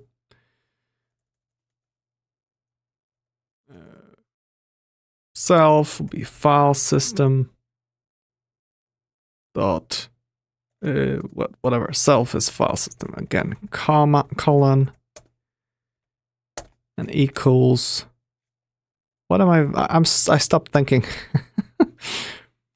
Okay, we give it that, and then can do assert get file and whatever self get file is .len is larger than 1 or something. I think that's possible. Or I don't remember. Expression has no type. I don't know. Assertions could go here, basically. Assertions go here. Discard. Okay. And this way somebody could just execute that method. Maybe it will be even when is testing or something. And that could work too. Okay. I see. Okay, I think this could be a valid approach. I'm streaming for how long? 3.5 hours already, so I guess I'll be stopping here because this is a lot of content. I'm already getting tired and starting to lose focus. But I guess in the next on the next stream, which will be on Monday, unless I'll have a lot of time this weekend, maybe I'll schedule some secret stream somewhere on some day. The idea will be to create a base class, try to publish it as what do you call it? As a library on Nimble, and then maybe start an implementation of it, and also create a package on Nimble, and then we will be able to start slowly developing them as two separate maybe repositories or something that sort. I don't know, or maybe not separate repositories, because then it will all go very slowly. But maybe we'll just create two separate modules and pretend that they are two separate libraries, and then as we have our base class defined very well, then we can make it into Nimble package, and the same thing with our FileSystem implementation. But the goal would be to make it as close as possible to something like what FileSystem operations are like in NIM currently in the standard library, and then maybe modify it very slightly so that we can utilize the we can easily implement something like a memory file system, and think a little bit maybe, hey, what if we have some other file systems? Does it make sense? I already have an example of a library that works that way in Go. I think it's Affero or something like that. And we could try to recreate that because it's a library that a lot of people use, and I use myself, and I really liked how how to work with it. So if the current implementation of NIM file system operations isn't flexible enough, or maybe it's too detailed or something, we can just wrap it in a different interface and just go with that. And that'll be our starting point, our 1.0. And if 2.0 is needed because this and that was missing, we can do that in the future, but we need a starting point. So that'll be it for now. So thank you for watching. Remember to like and subscribe and comment with questions, suggestions. If I did something really stupid or I'm missing something important that could actually help out with the project, please feel free to comment, let me know, and I'll for sure read it and answer. So thank you again, and see you